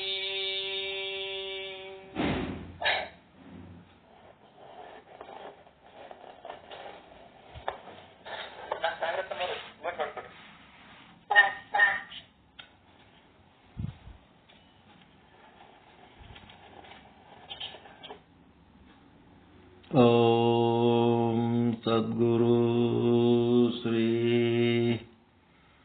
ಶುದ್ಧ ಬ್ರಹ್ಮಣೇ ನಮಃ. ಸಮಸ್ತ ಶುದ್ಧ ಬ್ರಹ್ಮ ಸ್ವರೂಪರಲ್ಲಿ ಅನಂತ ಅನಂತ ಪ್ರಣಾಮಗಳು. ಇಂದಿನದು ವೈಜ್ಞಾನಿಕ ಯುಗ. ಇಷ್ಟಲಿಂಗ ಪೂಜೆಯ ವೈಜ್ಞಾನಿಕತೆಯ ಬಗ್ಗೆ ಇಲ್ಲಿ ಒಂದಿಷ್ಟು ಚರ್ಚೆ ಮಾಡ್ತಾ ಇದ್ದೀವಿ. ಈ ವೈಜ್ಞಾನಿಕ ಯುಗದಲ್ಲಿ ವಿಜ್ಞಾನ ಹಾಗೂ ತಂತ್ರಜ್ಞಾನಗಳ ಬೆಳಕಿನಲ್ಲಿ ಎಲ್ಲವನ್ನೂ ಜನರು ನೋಡಲು ಬಯಸುತ್ತಿದ್ದಾರೆ. ಈಗಿನ ಜನರ ಇಂಟ್ರೆಸ್ಟ್ ಏನಪ್ಪ ಅಂತಂದ್ರೆ ವೈಜ್ಞಾನಿಕವಾಗಿದ್ದರೆ ಜನರ ಅಪೇಕ್ಷೆಯಂತೆ ನಾವು ಆಚಾರ ವಿಚಾರಗಳನ್ನು ಹೇಳ್ಬೇಕಾಗ್ತದೆ. ಅದಕ್ಕೆ ಈ ಜನರಿಗೇನು ಸೈಂಟಿಫಿಕ್ ಇದ್ರೆ ಒಪ್ಕೋತಾರೆ, ಇಲ್ಲ ಅಂದ್ರೆ ಇಲ್ಲ. ಅದಕ್ಕೆ ನಿತ್ಯ ಸ್ನಾನ ಮಾಡುವ ಕ್ರಿಯೆಯನ್ನೇ ತೆಗೆದುಕೊಳ್ಳೋಣ. ಡೈಲಿ ಜಳಕ ಮಾಡಬೇಕು. ಸ್ನಾನದ ಹಿಂದಿರುವ ವಿಜ್ಞಾನವೆಂದರೇನು? ಸರಿಯಾಗಿ ತಂತ್ರಜ್ಞಾನ ಅಂದರೆ ಎಂಥದ್ದು ಎಂಬುದನ್ನು ಜನರು ಅರಿಯಬೇಕು. ಅವರಿಗೆ ವಿಷಯವೆಲ್ಲ ಮನವರಿಕೆ ಆಗಬೇಕು. ನಂತರವೇ ಜನ ನಿತ್ಯ ಸ್ನಾನ ಮಾಡಬಹುದು. ಅನೇಕ ಸಲ 10 ಅಡ್ಡ ಪ್ರಶ್ನೆಗಳನ್ನು ಕೇಳಬಹುದು. ಒಂದೊಂದು ಸಲ ಈ ಪ್ರಶ್ನೆಗಳು ಉತ್ತರಿಸುವವರನ್ನು ಸಿಟ್ಟಿಗೂ ಎಬ್ಬಿಸಬಹುದು. ಅವ್ರು ಕೇಳೋ ಪ್ರಶ್ನೆ ಹೆಂಗಿರ್ತದೆ ಅಂದ್ರೆ ತಲೆ ಕೇಳಂತ ಪ್ರಶ್ನೆಗಳು ಇರ್ತಾವ. ಅದಕ್ಕೆ ಹಂಗೆ ಸಿಟ್ಟಿಗೂ ತರಿಸ್ತಾರೆ. ಇದು ಕೇವಲ ಸ್ನಾನದ ಬಗ್ಗೆ. ಇನ್ನು ಪೂಜೆಯ ವಿಷಯ ಇನ್ನೂ ಗಹನವಾದದ್ದು. ಬರೀ ಜಳಕದ ಸುದ್ದಿ ಮಾತಾಡಿದ್ರೆ ಜಗಳಕ್ಕೆ ಬೀಳ್ತಾರ. ಇನ್ನು ಪೂಜೆ ಮಾಡ್ಕೊಂಡ್ರೆ ಇನ್ನೂ ದೊಡ್ಡ ಕಥೆ ಆಗ್ಬಿಡ್ತದೆ. ಪೂಜೆ ಯಾವುದೇ ಧರ್ಮದಲ್ಲಿರಬಹುದು. ಪೂಜೆಯನ್ನ ಮೂಢನಂಬಿಕೆ ಎನ್ನುವವರು ಉಂಟು. ಈ ಪೂಜೆಗೆ ಎಷ್ಟೋ ಮಂದಿ ಮೂಢನಂಬಿಕೆ ಅಂತಾರ. ಇದೊಂದು ಸಮಯ ಹಾಳು ಎಂದು ಹಳಿಯುವವರು ಇದ್ದಾರೆ. ಇಂಥ ಪ್ರಶ್ನೆ ಕೇಳುವವರು ನಮ್ಮ ಧರ್ಮದವರಿರಬಹುದು, ಬೇರೆ ಧರ್ಮದವರಿರಬಹುದು, ನಮ್ಮ ದೇಶದವರು ಇರಬಹುದು, ಬೇರೆ ದೇಶದವರು ಯಾರಾದರೂ ಇರಬಹುದು. ಪೂಜೆಯ ಬಗ್ಗೆ ಸರಿಯಾಗಿ ಜ್ಞಾನ ಇಲ್ಲದೆ ಏನಾರ ಮಾತಾಡ್ತಿರ್ತಾರೆ. ಈ ಪ್ರಶ್ನೆಗಳು ಬೇರೆಯವರನ್ನ ರೊಚ್ಚಿಗೆಬ್ಬಿಸಲು, ಕೀಳರಿಮೆ ಹುಟ್ಟಿಸಲು ಕೇಳಿದವುಗಳಲ್ಲ. ಅವು ಹೆಚ್ಚಿಸಲು, ಅರಿವು ಹೆಚ್ಚಿಸಲು ಕೇಳಿದ ಪ್ರಶ್ನೆಗಳು ಅಂತ ತಿಳ್ಕೋಬೇಕು. ಇವ್ರು ಯಾರೇ ಏನಾರ ಪ್ರಶ್ನೆ ಕೇಳಿದ್ರಂದ್ರ ಅದಕ್ಕೆ ಸಿಟ್ಟಿಗೆ ಎಬ್ಬಿಸ್ಲಕ್ಕೆ ಕೇಳಕತ್ತಾರ, ರೊಚ್ಚಿಗೆ ಎಬ್ಬಿಸ್ಲಕ್ಕೆ ಕೇಳಕತ್ತಾರ ಅನ್ಬಾರ್ದು. ಅರಿವು ಹೆಚ್ಚಿಸಿಕೊಳ್ಳೋದಕ್ಕೆ ಪ್ರಶ್ನೆ ಕೇಳಕತ್ತಾರ ಅಂತ ತಿಳ್ಕೋಬೇಕು. ಪ್ರಶ್ನೆ ಕೇಳಿ ತಿಳಿದುಕೊಳ್ಳುವ ಈ ಹಂಬಲವನ್ನೇ ನಾವು ವೈಜ್ಞಾನಿಕ ಮನೋಭಾವ ಎನ್ನುವುದು. ಕ್ವಶನಿಂಗ್ ಮಾಡಬೇಕು, ಕೇಳಿ ತಿಳ್ಕೋಬೇಕು. ವೈಜ್ಞಾನಿಕ ಮನೋಭಾವ ಅಂದ್ರೆ ಎದಕ್ಕಂದ್ರು ಪ್ರಶ್ನೆಯನ್ನು ಕೇಳಿ ತಿಳಿದುಕೊಳ್ಳುವ ಹಂಬಲ. ಇದಕ್ಕೇನಂತಾರೆ ವೈಜ್ಞಾನಿಕ ಮನೋಭಾವ.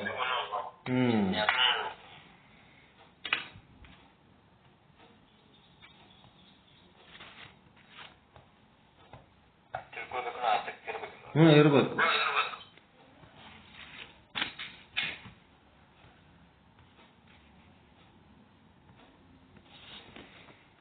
ಸೈಂಟಿಫಿಕ್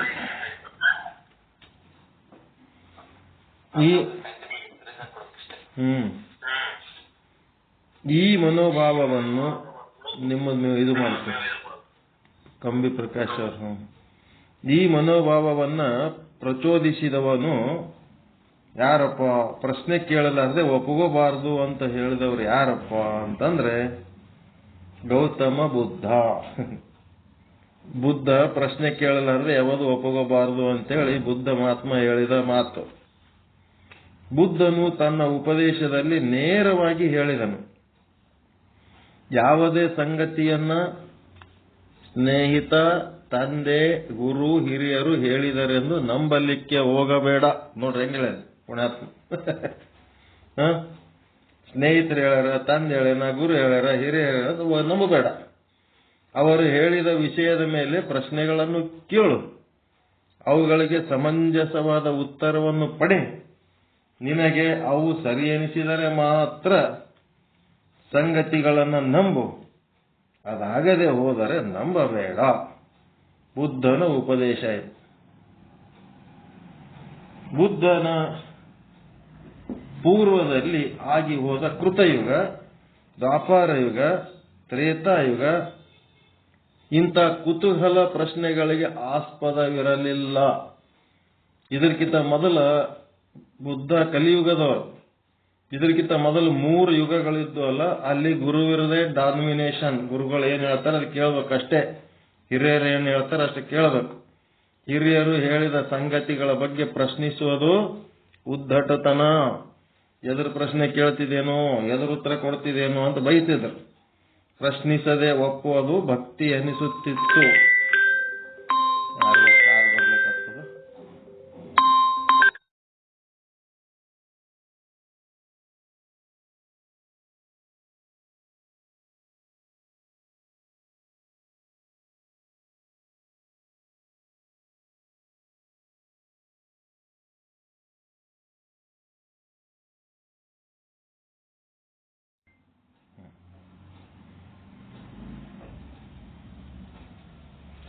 ಹಿರಿಯರು ಹೇಳಿದ ಸಂಗತಿಗಳಿಗೆ ಪ್ರಶ್ನಿಸಿದರೆ ಉದ್ದಟತನವೆನಿಸುತ್ತಿತ್ತು.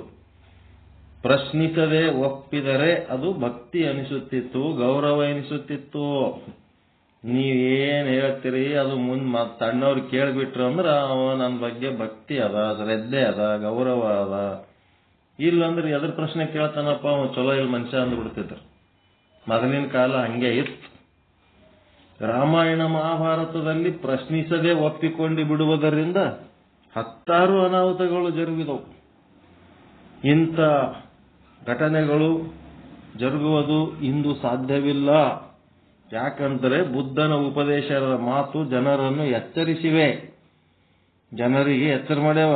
ಬುದ್ಧನ ಉಪದೇಶದ ಮಾತುಗಳು, ಬುದ್ಧನ ಉಪದೇಶದ ಮಾತು ಎಚ್ಚರಿಸಿ ಏನ್ ಮಾಡ್ಯಾವ, ಬುದ್ಧನ ನಂತರ ಭಕ್ತಿಯ ಬಗ್ಗೆ, ಗೌರವದ ಬಗ್ಗೆ ಜನರು ಕುರುಡಾಗಲಿಲ್ಲ. ಜನರು ವೈಜ್ಞಾನಿಕ ಮನೋಭಾವ ಬೆಳೆಸಿಕೊಳ್ಳಲು ಪ್ರಾರಂಭಿಸಿದರು ಎನ್ನಬಹುದು. ಗೌತಮ್ ಬುದ್ಧ ಉಪಕಾರ ಮಾಡ್ಯಾನ ಜನತೆಗೆ. ಸುಮ್ಮನೆ ಹೇಳ್ತಾರ ಕೇಳ್ಕೊತ ಹೋಗೋದಿಲ್ಲ, ಪ್ರಶ್ನೆ ಮಾಡಿ ಕೇಳ್ರಿ ಅಂತದಕ್ಕೆ ಜನ ಹೆಸರಾಗ್ಯಾರ.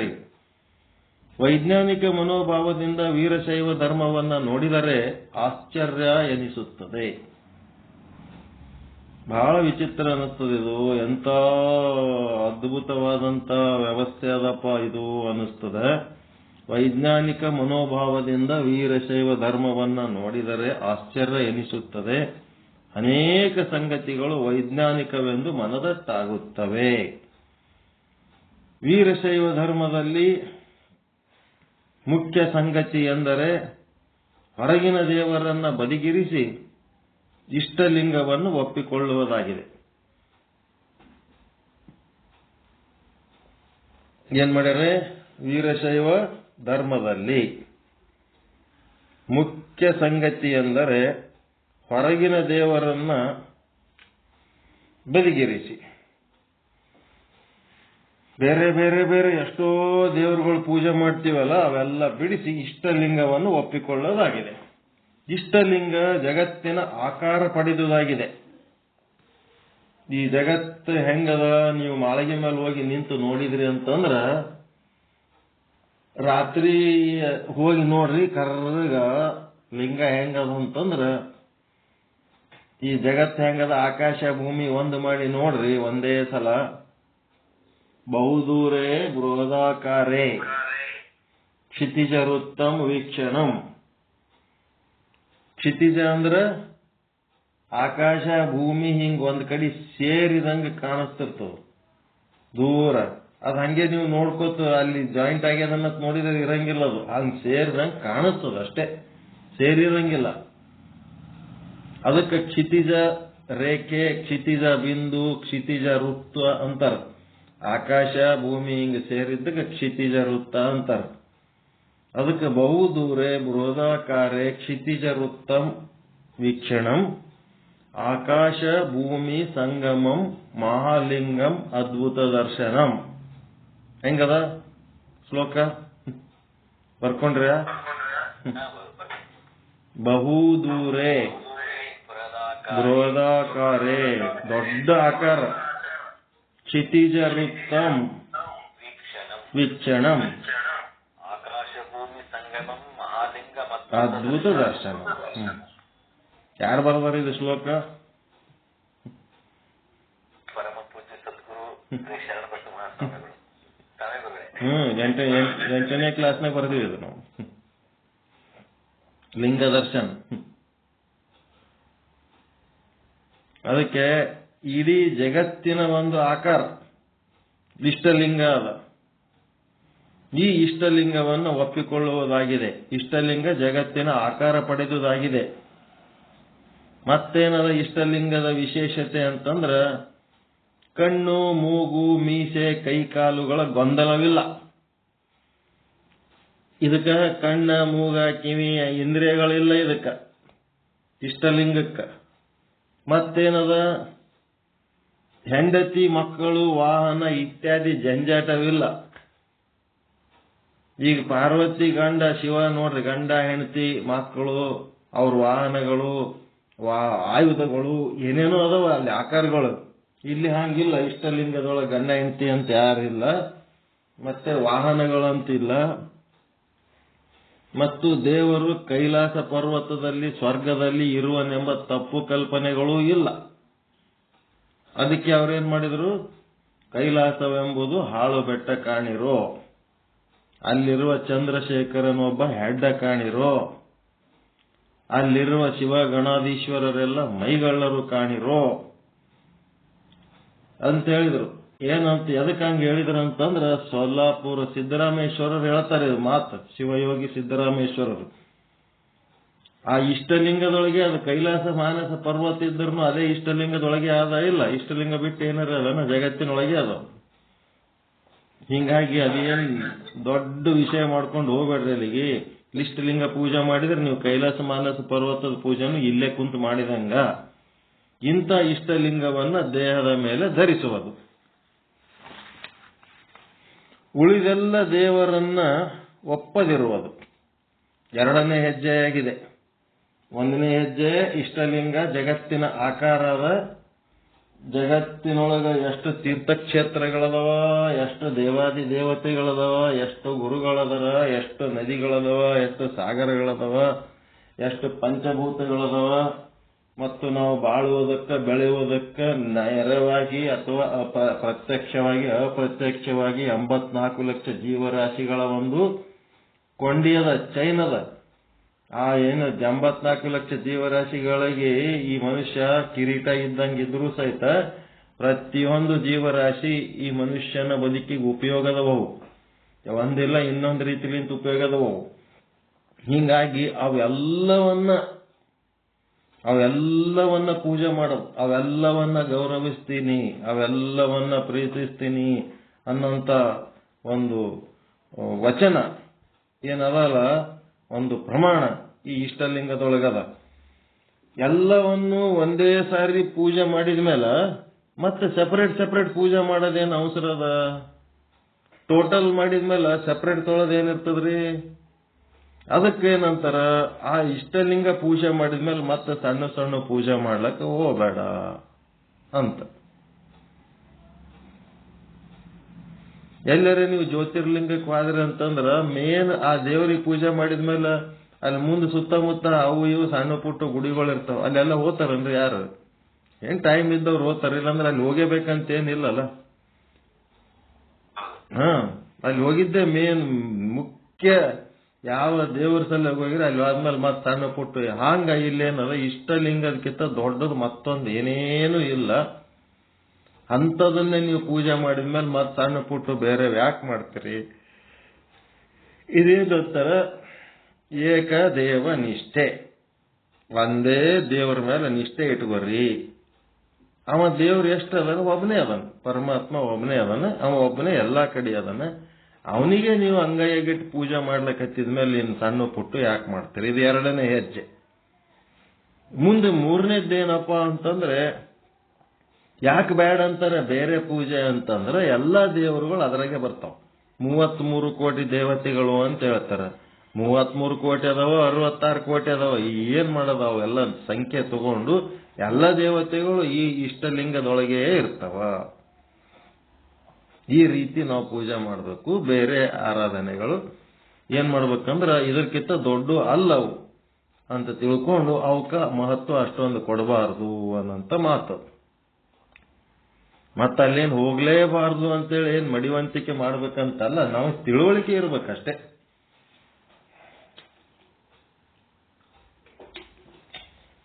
ಒಬ್ಬೊಬ್ರು ಒಂದೊಂದು ವಿಚಿತ್ರ ಮಾಡ್ತಿರ್ತಾರ. ಅವು ಸಾಮೂಹಿಕ ಪ್ರಾರ್ಥನೆ ಅಂತೇಳಿ ಬಸವಣ್ಣನ ಮಂದಿ ಎಲ್ಲರೂ ಸೇರಿ ಪ್ರಾರ್ಥನೆ ಮಾಡ್ತಿರ್ತಾರ.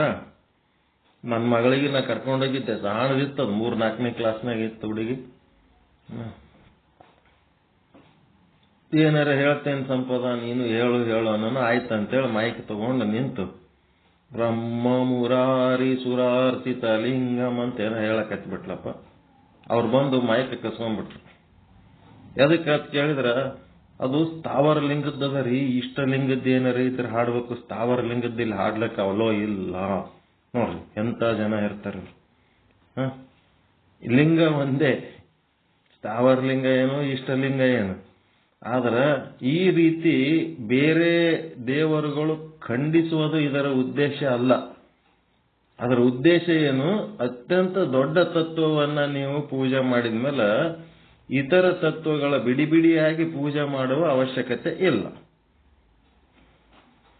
ಹೆಂಗಂತೀರಿ ಇದಕ್ಕೆ ದೃಷ್ಟಾಂತ?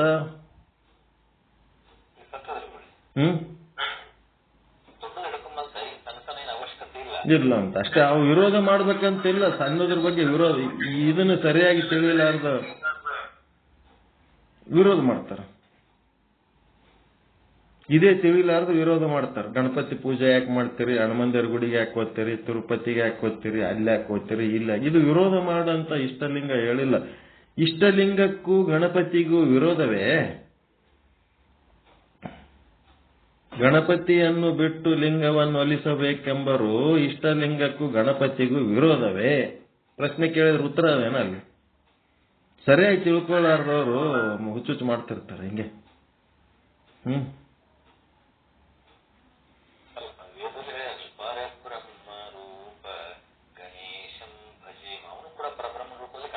ಎಲ್ಲರೊಳಗೂ ಅವನೇ ಅದಾನ. ಈಗ ಚಾಲು ಮಾಡ್ರಿ, ಈಗ ಬರಲ್ಲ.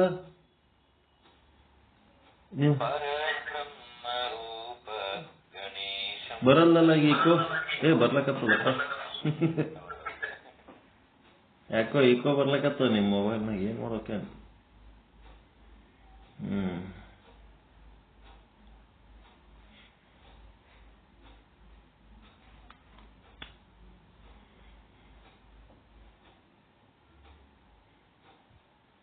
ನಾಗರತ್ನಮ್ಮರು ಉಳಿದ ಪಶುಗಳು ಎಕಡೆ ಗೊತ್ತಾಗಲ್ಲಾಗದಲ್ಲ.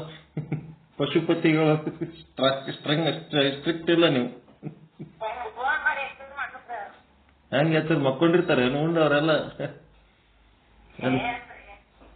ಮಹತ್ವ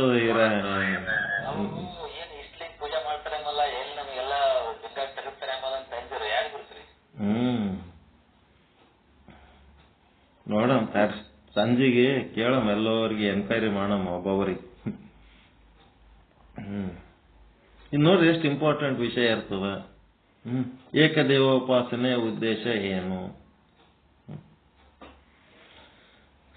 ನೆಕ್ಸ್ಟ್ ಮೂರನೇದಾಗಿ ಏನಪ್ಪಾ ಅಂದ್ರೆ, ಇಷ್ಟಲಿಂಗವನ್ನು ಆರಾಧಿಸುವುದು ಮಹತ್ವದ್ದಾಗಿದೆ. ಬಹಳ ಮಹತ್ವದ ಇಷ್ಟಲಿಂಗದ ಆರಾಧನೆ. ಇಷ್ಟಲಿಂಗದ ಆರಾಧನೆ ಎಂದರೆ ಇಷ್ಟಲಿಂಗ ಪೂಜೆ. ಈ ಇಷ್ಟಲಿಂಗ ಪೂಜೆ ಕುರುಡು ಆರಾಧನೆಯೋ ಅಥವಾ ವೈಜ್ಞಾನಿಕ ಪ್ರಕ್ರಿಯೆಯೋ?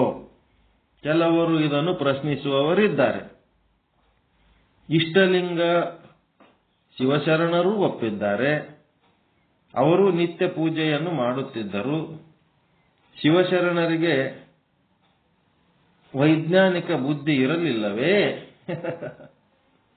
ಅವ್ರಕಿಂತ ಜಾಣ್ಯಾರ ನಾವು.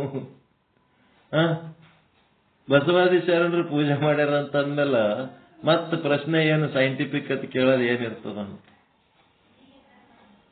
ಶಿವಭಕ್ತರು, ಶಿವಾಚಾರ್ಯರು, ಶಿವಶರಣರು, ಶಿವಯೋಗಿಗಳು ಎಲ್ಲರೂ ಲಿಂಗ ಪೂಜೆ ಮಾಡ್ಕೊಂಡಾರ. ಇಷ್ಟಲಿಂಗ ಪೂಜೆ ಎಲ್ಲರೂ ಮಾಡ್ಕೊಂಡಾರ. ಯಾರ್ಯಾರು? ಶಿವಭಕ್ತರು, ಶಿವಶರಣರು, ಶಿವಯೋಗಿಗಳು, ಶಿವಾಚಾರ್ಯರು.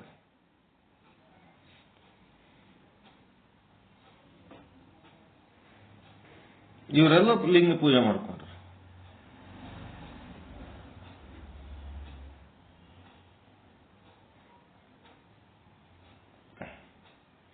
ಇಲ್ಲ ಅವ್ರಕ್ಕಿಂತ ಶಾಣ್ಯರ ನಾವು ಮತ್ತೇನು ವೈಜ್ಞಾನಿಕ ಅಂತ ಕೇಳಬೇಕು.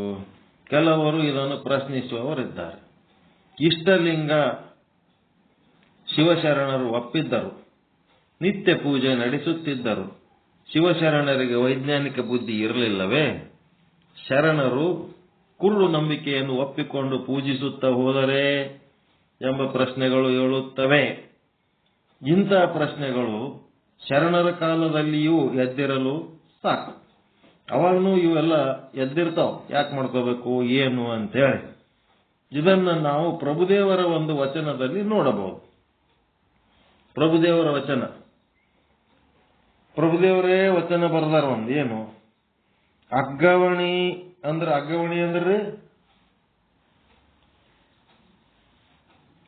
ಅಗ್ಗವಣಿ ಅಂದ್ರೆ ಎದಕ್ಕಂತಾರ?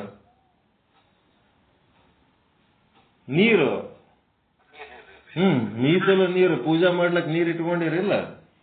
ಅಗ್ಗ ಅಲ್ಲ, ಅಗ್ಗ ಆಕ್ಚುಲ್ ಅಗ್ಗ ಅಂತ ಬರೀತಾರ, ತಪ್ಪದು. ಅಗ್ಗವಣಿ.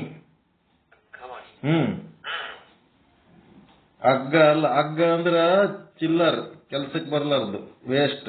ಅಗ್ಗದಂತ ಬೈತಿರ್ತಾರ ನೋಡ್ರಿ, ಎಂತ ಅಗ್ಗತ್ತದ ನೋಡಿ ಅಂತ. ಅದು ಅಲ್ಲ, ಇದು ಅಗ್ಗವಣಿ. ಅಗ್ಗವಣಿ ಪತ್ರಿ, ಪುಷ್ಪ, ಧೂಪ, ದೀಪ, ನಿವಾಳಿಯಲ್ಲಿ ಪೂಜಿಸಿ ಬಳಲುತ್ತಿದ್ದಾರೆ. ಜಗ್ಗಿ ಪೂಜಿಸಿ ಬಳಲ್ತಾ ಇದ್ದಾರೆ. ಜಗ್ಗಿ ಹೈರಾಣ ಅನ್ಕತ್ತಾರೆ ಎಲ್ಲರೂ. ಏನೆಂದರಿಯರು ಎಂತೆಂದರಿಯರು, ಎದಕ್ ಮಾಡ್ಬೇಕಂತೆ ಗೊತ್ತಿಲ್ಲ, ಅದು ಏನಂತೆ ಗೊತ್ತಿಲ್ಲ. ಎಲ್ಲರೂ ಪೂಜೆ ಮಾಡ್ಕೊಂಡೇ ಮಾಡ್ತಿದ್ದಾರೆ. ಜನ ಮರುಳೋ ಜಾತ್ರೆ ಮರುಳೋ, ಎಲ್ಲರೂ ಪೂಜಿಸಿ ಏನನ್ನೂ ಕಾಣದೆ ಲಯಕ್ಕೊಳಗಾಗಿ ಹೋದರೋ ಗುಹೇಶ್ವರ ಅಂತ. ಏನಂದ್ರ ಈ ಶರಣರ ಭಕ್ತಿ ಅನ್ನೋದೇನದ, ಜ್ಞಾನ ಸಮ್ಮತವಾದ ಭಕ್ತಿ. ಭಕ್ತಿ ಒಳಗೆ ಎರಡು, ಒಂದು ಜ್ಞಾನಿ ಭಕ್ತ, ಇನ್ನೊಂದು ಜ್ಞಾನ ಇಲ್ಲದ ಭಕ್ತ. ಸುಮ್ಮನೆ ಮಾಡ್ತಿರ್ತಾನ. ಜ್ಞಾನಿ ಭಕ್ತಗ ಜ್ಞಾನ ಇಲ್ಲದ ಭಕ್ತಗ ಏನು ಫಲ ಸಿಗೋದ್ರಾಗ ಏನು ವ್ಯತ್ಯಾಸ ಆಗಲ್ಲ. ಇಬ್ಬರಿಗೆ ಫಲ ಒಂದೇ. ಜ್ಞಾನಿ ಇದ್ದವನಿಗೂ ಅದೇ ಫಲ, ಜ್ಞಾನ ಇಲ್ಲದವನಿಗೂ ಅದೇ ಫಲ. ಬೆಂಕಿ ಸುಡುತ್ತದೆ ಅಂತ ತಿಳಿದು ಮುಟ್ಟಿದ್ರೂ ಸುಡುತ್ತದೆ, ತಿಳಿಲಾರದೆ ಮುಟ್ಟಿದ್ರು ಸುಡುತ್ತದೆ.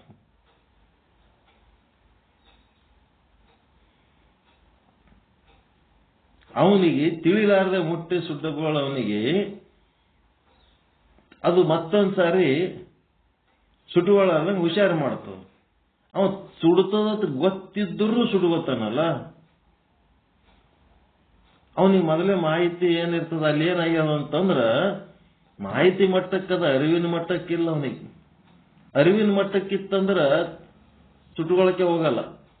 ಬೆಂಕಿ ಮುಟ್ಟಿದ್ರೆ ಸುಡ್ತದ ಅಂತೇಳಿ ಅರಿವಾಗಿತ್ತಂತಂದ್ರೆ ಅವ ಸುಟ್ಕೊಳ್ಳಲ್ಲ. ಅರಿವು ಆಗಿದ್ದಿಲ್ಲ, ಬರೇ ಮಾಹಿತಿ ಮಟ್ಟಕ್ಕಿತ್ತಂದ್ರೆ ಸುಟ್ಕೋತಾನ.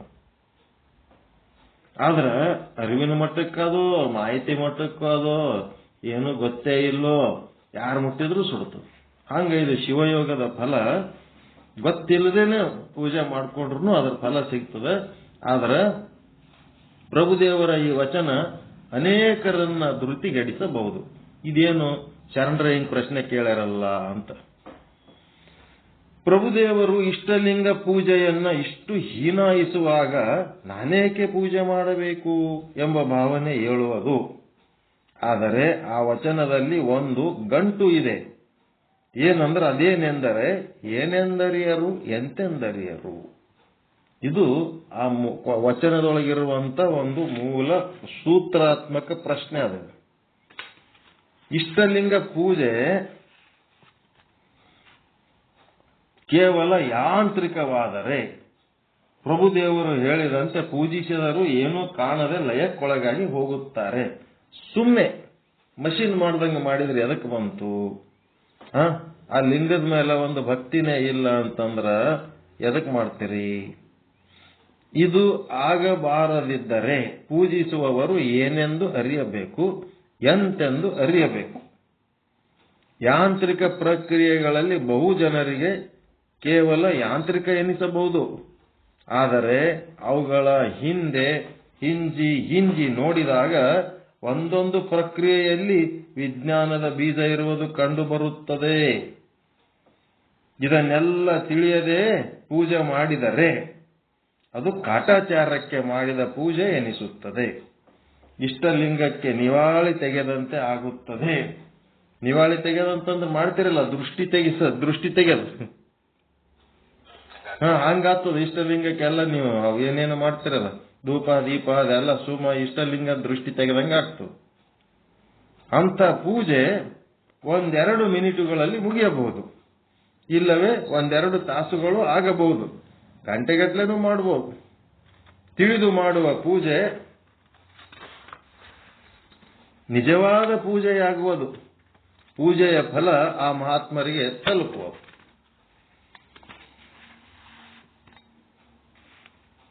ಅರಿತು ಇಷ್ಟಲಿಂಗ ಪೂಜೆ ಮಾಡುವ ಜನರು ಹಿಂದೆಯೂ ಇದ್ದರು, ಈಗಲೂ ಇದ್ದಾರೆ.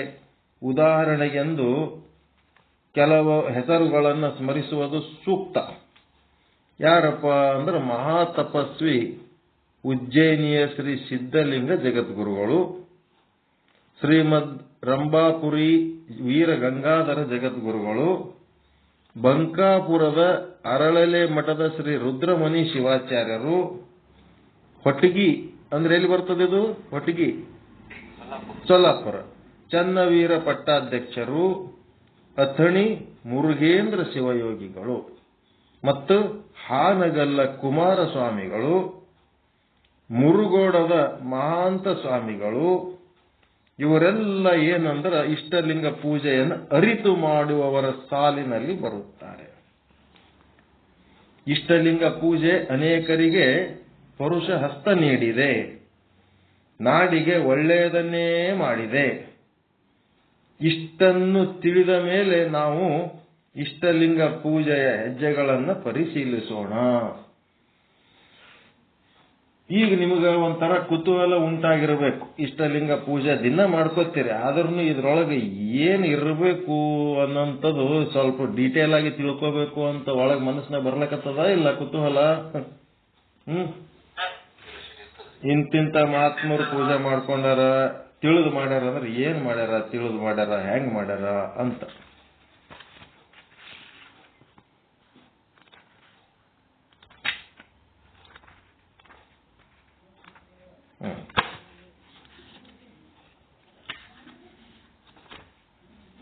ಏನ್ ಹೇಳಮ್ಮ ಮುಂದಿಂದು, ಏನ್ ಉಳಿದದ್ದು ನಾಳೆಗೆ ಹೇಳಮ್ಮ?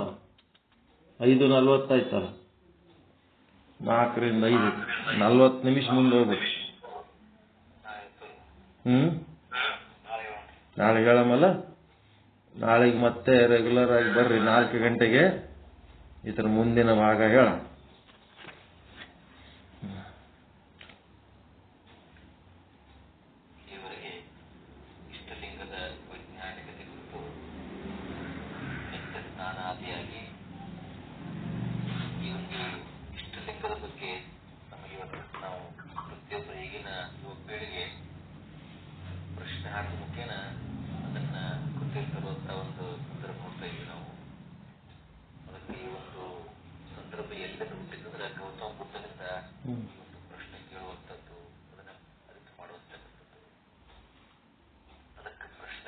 ಸಾಕಷ್ಟು ಇವತ್ತಿನ ಜನಮಾನದಲ್ಲಿ ನೋಡ್ತೀವಿ ನಾವು. ಅದಕ್ಕಂತ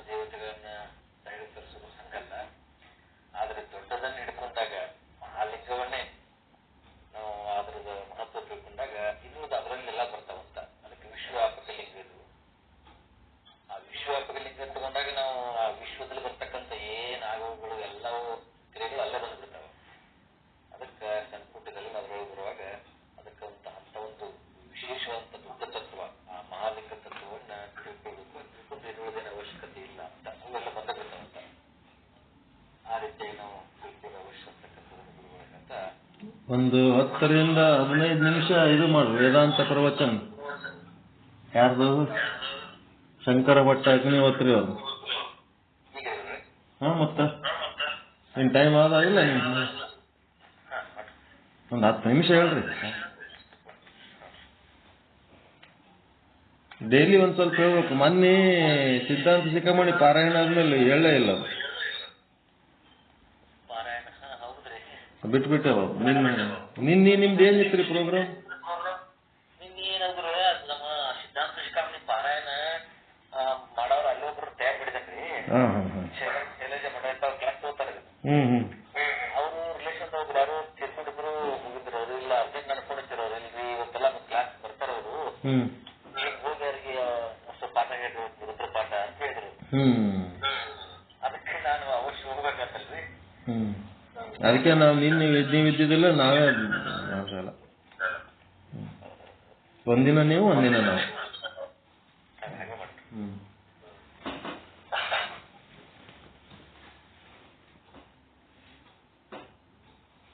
ಎಷ್ಟಾಗ್ಯದ? 6 ಗಂಟೆ ಮುಗಿಸ್ಬಿಡಮ್. 6 ಗಂಟೆ ತನಕ ಹೇಳ್ರಿ.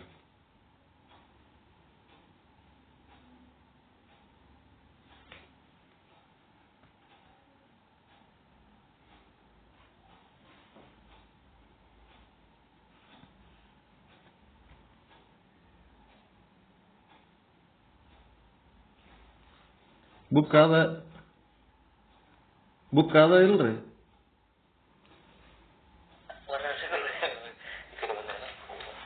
ಬುಕ್ ಇಲ್ಲ?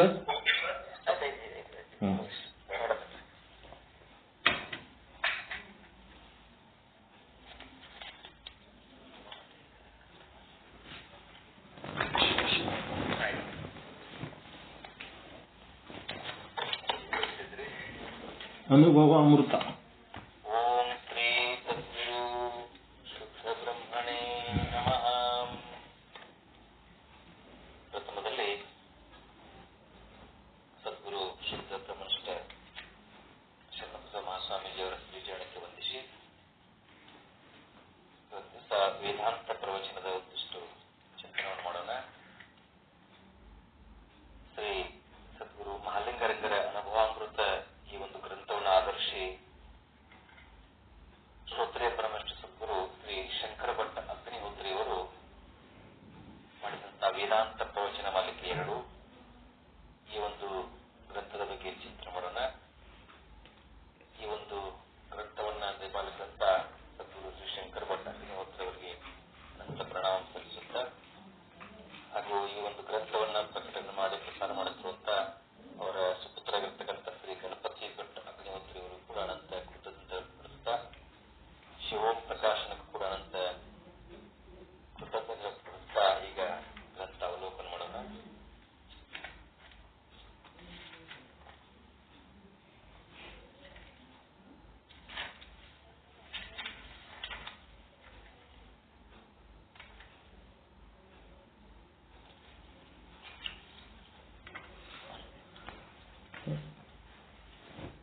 ಈ ಒಂದು ಎರಡನೇ ದಿನದ ಪ್ರವಚನದಲ್ಲಿ ಕೊನೆಯ ಘಟ್ಟದಲ್ಲಿ ನಾವು ನೋಡ್ತಾ ಇದ್ದೇವೆ.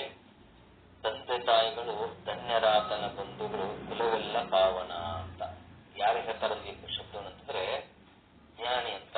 ಯಾರ ಮನೆಯಾಗ ಜ್ಞಾನಿ ಇರ್ತಾರೆ, ಜ್ಞಾನಿ ಹುಟ್ಟುತ್ತಾನೆ, ಆ ಜ್ಞಾನಿಯ ಬಗ್ಗೆ ಹೇಳ್ತಾರೆ ಅವರು.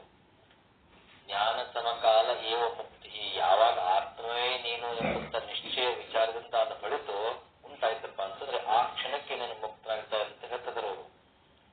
ಹಿಂದೆ ಹೇಳಿದ್ರು 1 ನಿಮಿಷ ಅರಗಳಿಗೆ 1 ನಿಮಿಷ ಅಂತ ಹೇಳಿದ್ರು.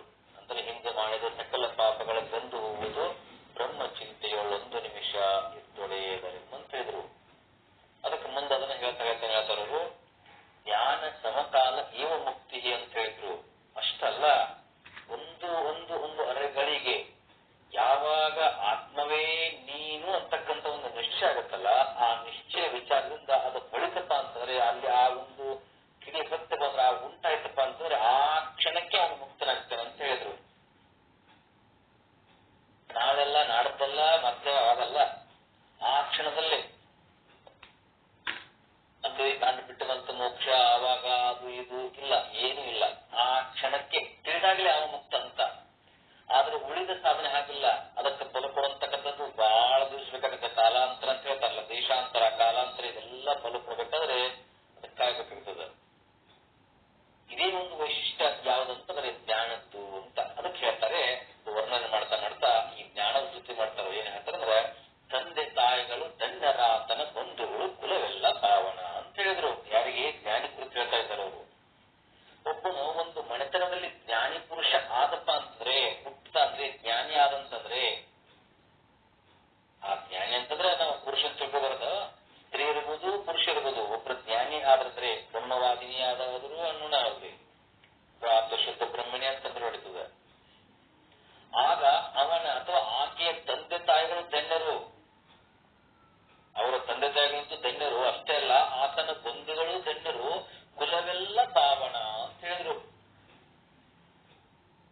ಅವನು ಒಬ್ಬ ಹುಟ್ಟಿದ್ರೆ ಸಾಕು, ಅವನಿಂದ ಎಲ್ಲರಿಗೂ ಆನಂದ ಸಿಗುತ್ತಂತ, ಪರಮಾನಂದ.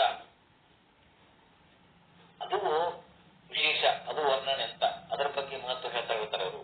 ಅವನು ಬಂದು ನಿಂದಳೆಲ್ಲ ಪುಣ್ಯಕ್ಷೇತ್ರವೆನಿಸುವುದು ಅಂತ. ಯಾರ ಮಹಾತ್ಮರು ಬರ್ತಾರ ಅಲ್ಲಿ ಯಾವ ದೊಡ್ಡ ಕಟ್ಟಡ, ಯಾವ ಮಠ ಆಗಿರಬೇಕಾಗಿಲ್ಲ, ಅವ್ರು ಎಂತ ಒಂದು ಸ್ಥಳದಲ್ಲಿ ಬರಲಿ, ಎಲ್ಲ ಕುತ್ಕೊಂಡ್ರಲ್ಲಿ, ಅದೇನಂತದ, ಅದು ಕ್ಷೇತ್ರವಾಗಿ ಬಿಡ್ತದಂತ. ಅದು ಕ್ಷೇತ್ರವೆನಿಸುವುದು, ಪುಣ್ಯ ಕ್ಷೇತ್ರಗಳೆಂದು. ನಾವು ಎಷ್ಟೋ ಸ್ಥಳಕ್ಕೆ ಹೋಗ್ತೀವಿ ಅಂತ, ಎಷ್ಟೋ ಸ್ಥಳ ಕೂಡ ನಮಗ ಕಾಣ್ತಾವ. ಅಲ್ಲಿ ಹೋಗ್ತೀವಿ, ನಾವು ಹೋಗ್ತೇವಿ, ಬರ್ತೇವಿ, ಏನೋ ಮಾಡ್ತಿರ್ತೀವಿ. ಆದ್ರೆ ನೋಡು, ಇನ್ನೊಂದು ಗುಟ್ಟಿನ ಮಾತು ಅಂತ ಹೇಳ್ತಾರೆ ಇಲ್ಲಿ. ಏನ್ ಗುಟ್ಟಿನ ಮಾತು? ಈ ಕ್ಷೇತ್ರ ಇರ್ಲಿಪ್ಪ, ಇವು ಅಲ್ಲಂತೇಳಿ ನಾವು ನಿನಗೆ ಹೇಳುದಿಲ್ಲ, ಅವು ಕ್ಷೇತ್ರವೇ. ಈಗೇನ್ ನೀನ್ ಹೋಗ್ತಾ ಇದ್ದಿಲ್ಲ, ಅಲ್ಲೆಲ್ಲ ದೊಡ್ಡ ದೊಡ್ಡ ಕ್ಷೇತ್ರ, ಆಶ್ರಮ ಅವು ಮಾಡಿದಲ್ಲ, ಅವು ಕ್ಷೇತ್ರಗಳೇ, ಪುಣ್ಯ ಕ್ಷೇತ್ರಗಳೇ. ಕಾಶಿ, ರಾಮೇಶ್ವರ, ಇರ್ಲಿ ಎಲ್ಲ ಕ್ಷೇತ್ರಗಳು. ಆದರೆ ಜ್ಞಾನಿ ಪುರುಷ, ಜ್ಞಾನಿ ಬಗ್ಗೆ ಹೇಳ್ತಾ ಇದ್ದೇನೆ ಅಲ್ಲಿ.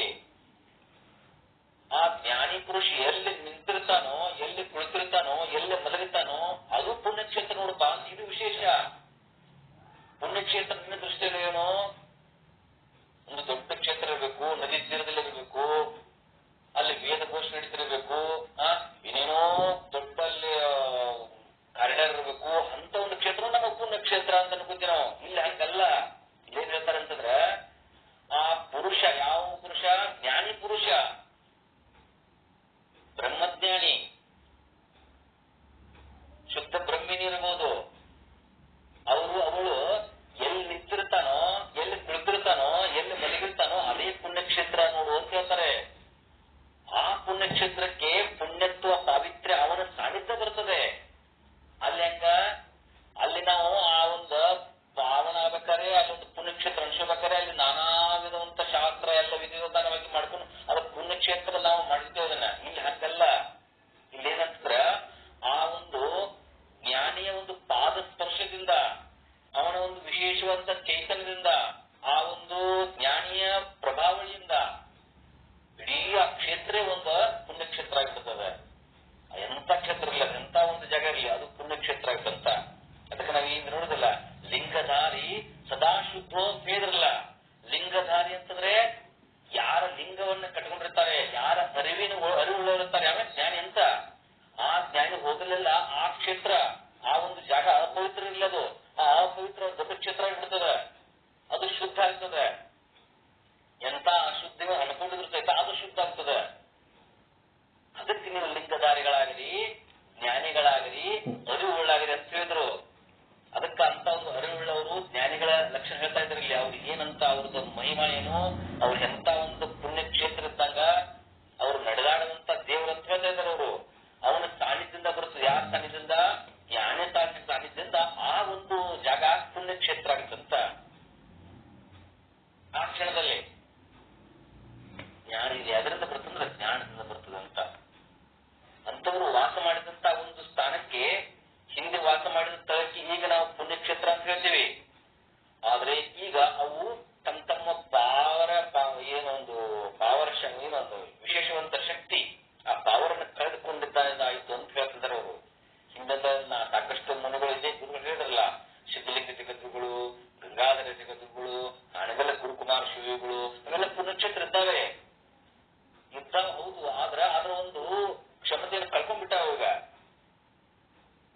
ಈಗ ಬಹುತೇಕ ಯಾಕಪ್ಪ ಅಂದ್ರೆ ಈಗಿನವರು ಎಲ್ಲರೂ ಕಳ್ಳರು, ಕಾಕರು, ಮುಂತಾದ್ರು ಎಲ್ಲರೂ ಇದ್ರ ಅಂತ ಹೇಳ್ತಾ ಇದ್ದಾರೆ ಅವರು. ಅದಕ್ಕೇನು ಮಾಡುವುದು ಅಂತ ಪ್ರಶ್ನೆ. ಅದಕ್ಕೇನ್ ಮಾಡುದು? ಹಾಗಿದ್ದದ್ದು ಆ ರೀತಿ ಆಗ್ತದದು. ಆದ್ರೆ ಜ್ಞಾನಿದ್ ಹಾಗಲ್ಲ. ಅವನು ಮಾತ್ರ ಎಲ್ಲೆಲ್ಲಿ ಇರ್ತಾನೋ ಅದೇ ಪುಣ್ಯಕ್ಷೇತ್ರ ನೋಡು. ಎಷ್ಟು ಕಡೆಗಳು ಅದನ್ನ ನಾವು ನೋಡ್ತೀವಿ. ಹಿಂದಕ್ಕೆ ಆಗ್ಬೋದಂತ ಜ್ಞಾನಿಗಳಿದ್ದಾರೋ ಅವ್ರು ಎಲ್ಲೇ ವಾಸ ಮಾಡ್ಲಿ, ಅವ್ರು ಒಂದೇ ದಿವಸ ಇರ್ಲಿ, ಒಂದು ಕ್ಷಣ ಇರ್ಲಿ, ಅಥವಾ ಹಾಡು ಹೋಗಿರ್ಲಿ, ನಾವು ಅಂತಿರ್ತೀವಿ ನೋಡ್ರಿ. ನಮ್ಮ ಊರಿಗೆ ಬಂದಿರೋರು ಇಲ್ಲೇ ಕೂತಿದ್ರಿ, ಇಲ್ಲೇ ವಾಸ ಮಾಡಿದ್ರು, ಇಲ್ಲೇ ಮಾತಾಡಿದ್ರು, ಇದ ಮಾರ್ಗದಲ್ಲಿ ಹಿಂಗ್ ಹೋಗಿದ್ರು ಅವರು. ಅವರೆಲ್ಲ ಚರಿತ್ರೆ ನೋಡ್ತೀವಿ ನಾವು. ನಮ್ಮಲ್ಲಿ ಕೂಡ ಸಿದ್ಧಾರೂಢ ಬಂದ್ರು ಅಂತ ಹೇಳ್ತೀವಿ ನಾವು. ಸಿದ್ಧಾರೂಢ ಬಂದು ಹೋಗ್ಯಾರ ಗೋಕಾಕ್ ಅಂತ ಹೇಳ್ತೀವಿ ನಾವು. ಇಂಥ ಒಂದು ಅವರ ಹೆಸರಿನಿಂದ ಒಂದು ಮಠವನ್ನೇ, ಆಶ್ರಮವನ್ನೇ, ಸ್ಮಾರಕವನ್ನೇನೋ ಮಾಡ್ತಿರ್ತಾರೆ. ಅವ್ರ ಪಾದ ಎಲ್ಲೂ ಬಿದ್ದಾವ, ಅಲ್ಲೆಲ್ಲಿ ಅವ್ರು ಎಲ್ಲೆಲ್ಲಿ ಪಾದ ಇಟ್ಟಿದಾರಲ್ಲ ಅವೆಲ್ಲ ಕ್ಷೇತ್ರ ಅಂತೇಳಿ ಜನರ ಭಾವನೆ ಮಾಡ್ತಾರೆ. ಇರ್ಲಿ, ಅದು ಇರ್ಲಿ. ಇನ್ನೂ ಒಂದು ಮಾತು ಏನ್ ಹೇಳ್ತಾರೆ ಅಂತಂದ್ರೆ, ಇಲ್ಲಿ ಎಲ್ಲಕ್ಕಿಂತ ಹೆಚ್ಚಿನ ಫಲದ್ದು ಈ ಜ್ಞಾನವೆನ್ನುವುದು ಅಂತ. ಎಷ್ಟೊಂದು ದಾನಗಳಿದ್ದಾವೆ ನಮ್ಮಲ್ಲಿ. ದಾನ ಕೊಡ್ತೇವೆ ನಾವು, ಷೋಡಶ ದಾನ ಅಂತ ಹೇಳ್ತೀವಿ ನಾವು, 16 ವಿಧದ ದಾನ ಅಂತ ಹೇಳ್ತೀವಿ. 16 ಬಗೆಯ ದಾನಗಳು, ಅನ್ನದಾನಾದಿ ಮೊದಲುಗೊಂಡು ಸಾಕಷ್ಟು ವಿದ್ಯಾದಾನ ಇರ್ಬೋದು, ಜ್ಞಾನದಾನ, ದ್ರವ್ಯದಾನ ಇರ್ಬೋದು, ಆಕಳ ದಾನ, ಗೋದಾನ ಅಂತಲ್ಲ, ಕನ್ಯಾದಾನ, ಎಲ್ಲ ದಾನಗಳಿದ್ದಾವೆ, ಅನೇಕ ದಾನಗಳಿದ್ದಾವೆ, ಎಷ್ಟು ಬೇಕಾದಷ್ಟಿದ್ದಾವೆ. ಆದ್ರೆ ನಾನು ನಿಮಗೆ ಹೇಳುವಂತ ಸಂಗತಿ ಏನಂದ್ರೆ, ನಿಮ್ಗೆಲ್ಲರಿಗೂ ಹೇಳುವಂತ ಸಂಗತಿ ಏನಪ್ಪಾ ಅಂತಂದ್ರ, ಆ ಜ್ಞಾನ ದಾನ ಅಂತಿರೋದಲ್ಲ, ಆ ಜ್ಞಾನ ದಾನದ ಬಗ್ಗೆ ಹೇಳ್ತಾ ಇದ್ದೇನೆ ಅಂತ. ಆ ಏನು ಜ್ಞಾನ ದಾನದೆಯೋ, ಆ ಜ್ಞಾನ ದಾನದ ಏನಿದೆಯೋ ಅದರ ಯೋಗ್ಯತೆ ಉಳಿದ ಯಾವ ದಾನಕ್ಕೂ ಬರ್ಲಿಕ್ಕೆ ಸಾಧ್ಯನೇ ಇಲ್ಲ. ಅಷ್ಟೇ ಅಲ್ಲ, ಆ ಜ್ಞಾನವನ್ನೊಂದು ಸಂಪಾದನೆ ಮಾಡಿದ್ರೆ ಸಾಕು, ಎಲ್ಲ ದಾನಗಳು ಎಷ್ಟು ಪುಣ್ಯ ಬರುತ್ತಲ್ಲ. ನೀವು ಅನ್ನದಾನ ಮಾಡಿದ್ರೆ ಎಷ್ಟು ಎಲ್ಲದ ಅನ್ನದಾನ ಮಾಡ್ತಿರ್ತಾರ, ಗೋದಾನ ಮಾಡ್ತಿರ್ತಾರ, ವಸ್ತ್ರದಾನ ಮಾಡ್ತಿರ್ತಾರ, ಏನೇನೋ ದಾನ ಮಾಡ್ತಿರ್ತಾರ. ಆದ್ರೆ ಒಂದು ಜ್ಞಾನ ದಾನ ಅಂತ ಮಾಡಿದ್ರೆ, ನೀವು ಸಮಷ್ಟಿ ಕಾರ್ಯ ಮಾಡಿದ್ರೆ ನೀವೇನು ಪುಣ್ಯ ಬರ್ಬೇಕಂತ ಎಷ್ಟೆಲ್ಲ ಮಾಡ್ತಿರ್ತಿರ್ಲ, ನಿಮ್ಮ ಆಯುಷ್ ಕೊಡಿದ್ರು ಅಷ್ಟು ಮಾಡಕ್ಕಾಗೋದಿಲ್ಲ. ಆದ್ರೆ ಒಂದು ಜ್ಞಾನ ದಾನ ಮಾಡಿದ್ರೆ ಇದನ್ನ ಅಷ್ಟೆಲ್ಲ ಪುಣ್ಯ ಕರ್ಮಗಳು, ಎಲ್ಲ ಪುಣ್ಯ ಇದಕ್ಕೆ ಸಿಗುತ್ತಂತ. ಇಷ್ಟು ಒಂದು ಜ್ಞಾನ ಮಾಡಿದರೆ, ಜ್ಞಾನಿಗಳಾದ್ರೆ ಇವೆಲ್ಲ ಪುಣ್ಯ ಇದರಲ್ಲೇ ಅಡಗಿದ್ದಾವೆ ಅಂತ, ಇದರಲ್ಲೇ ಕರಕಲಾಮೃತವಾಗಿದ್ದಾವೆ. ಇದಕ್ಕಿಂತ ಹೆಚ್ಚಾಗುವುದಿಲ್ಲ. ಅದಕ್ಕೆ ಎಷ್ಟು ಬೇಕಾದ್ರೂ ದಾನ ಮಾಡು. ಎಂತ ದಾನ ಅಂತಂದ್ರೆ, ಮೇರು ಸಾಮ್ಯ ಸುವರ್ಣ ದಾನವ. ಎಂತ ದಾನ ಮಾಡು? ಸುವರ್ಣ ದಾನ ಅಂತ ಹೇಳಿದ್ರಲ್ಲಿ ಮೇರು ಪರ್ವತದಷ್ಟು ಸುವರ್ಣ ಬಂಗಾರ ದಾನ ಮಾಡು.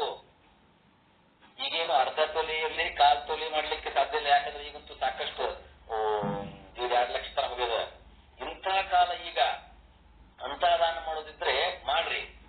ಅಷ್ಟು ಕಲ್ಲು ಸಹ ಕೊಡ್ಲಿಕ್ಕೆ ಆಗ್ಲಿಕ್ಕಿಲ್ಲ ನಮಗೆ. ಅದರಂತೆ ಧಾರುಣಿ, ಭೂಮಿ, ದಾನ, ಚತುರ ಸಮಗ್ರ ಈ ವಲಯ ಕೇಂದ್ರದಂತ ಇಡೀ ಭೂಮಿಯನ್ನು ದಾನವನ್ನು ಮಾಡಿದರೆ ಎಷ್ಟು ಪುಣ್ಯ ಬರಬೇಕಲ್ಲ. ಎಷ್ಟು ಪುಣ್ಯ ಬರ್ತದೆಯೋ, ಆ ಮೇರು ಪರ್ವತಕ್ಕೆ ಸಮಾನವಾದಂತ ಬಂಗಾರ ದಾನ ಮಾಡಿದರೆ ಅಂತ ಹೇಳ್ತಾರೆ. ಅಸಂಖ್ಯಾತ ಗೋದಾನ ಮಾಡಿದರೆ ಏನು ಫಲ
ಇದು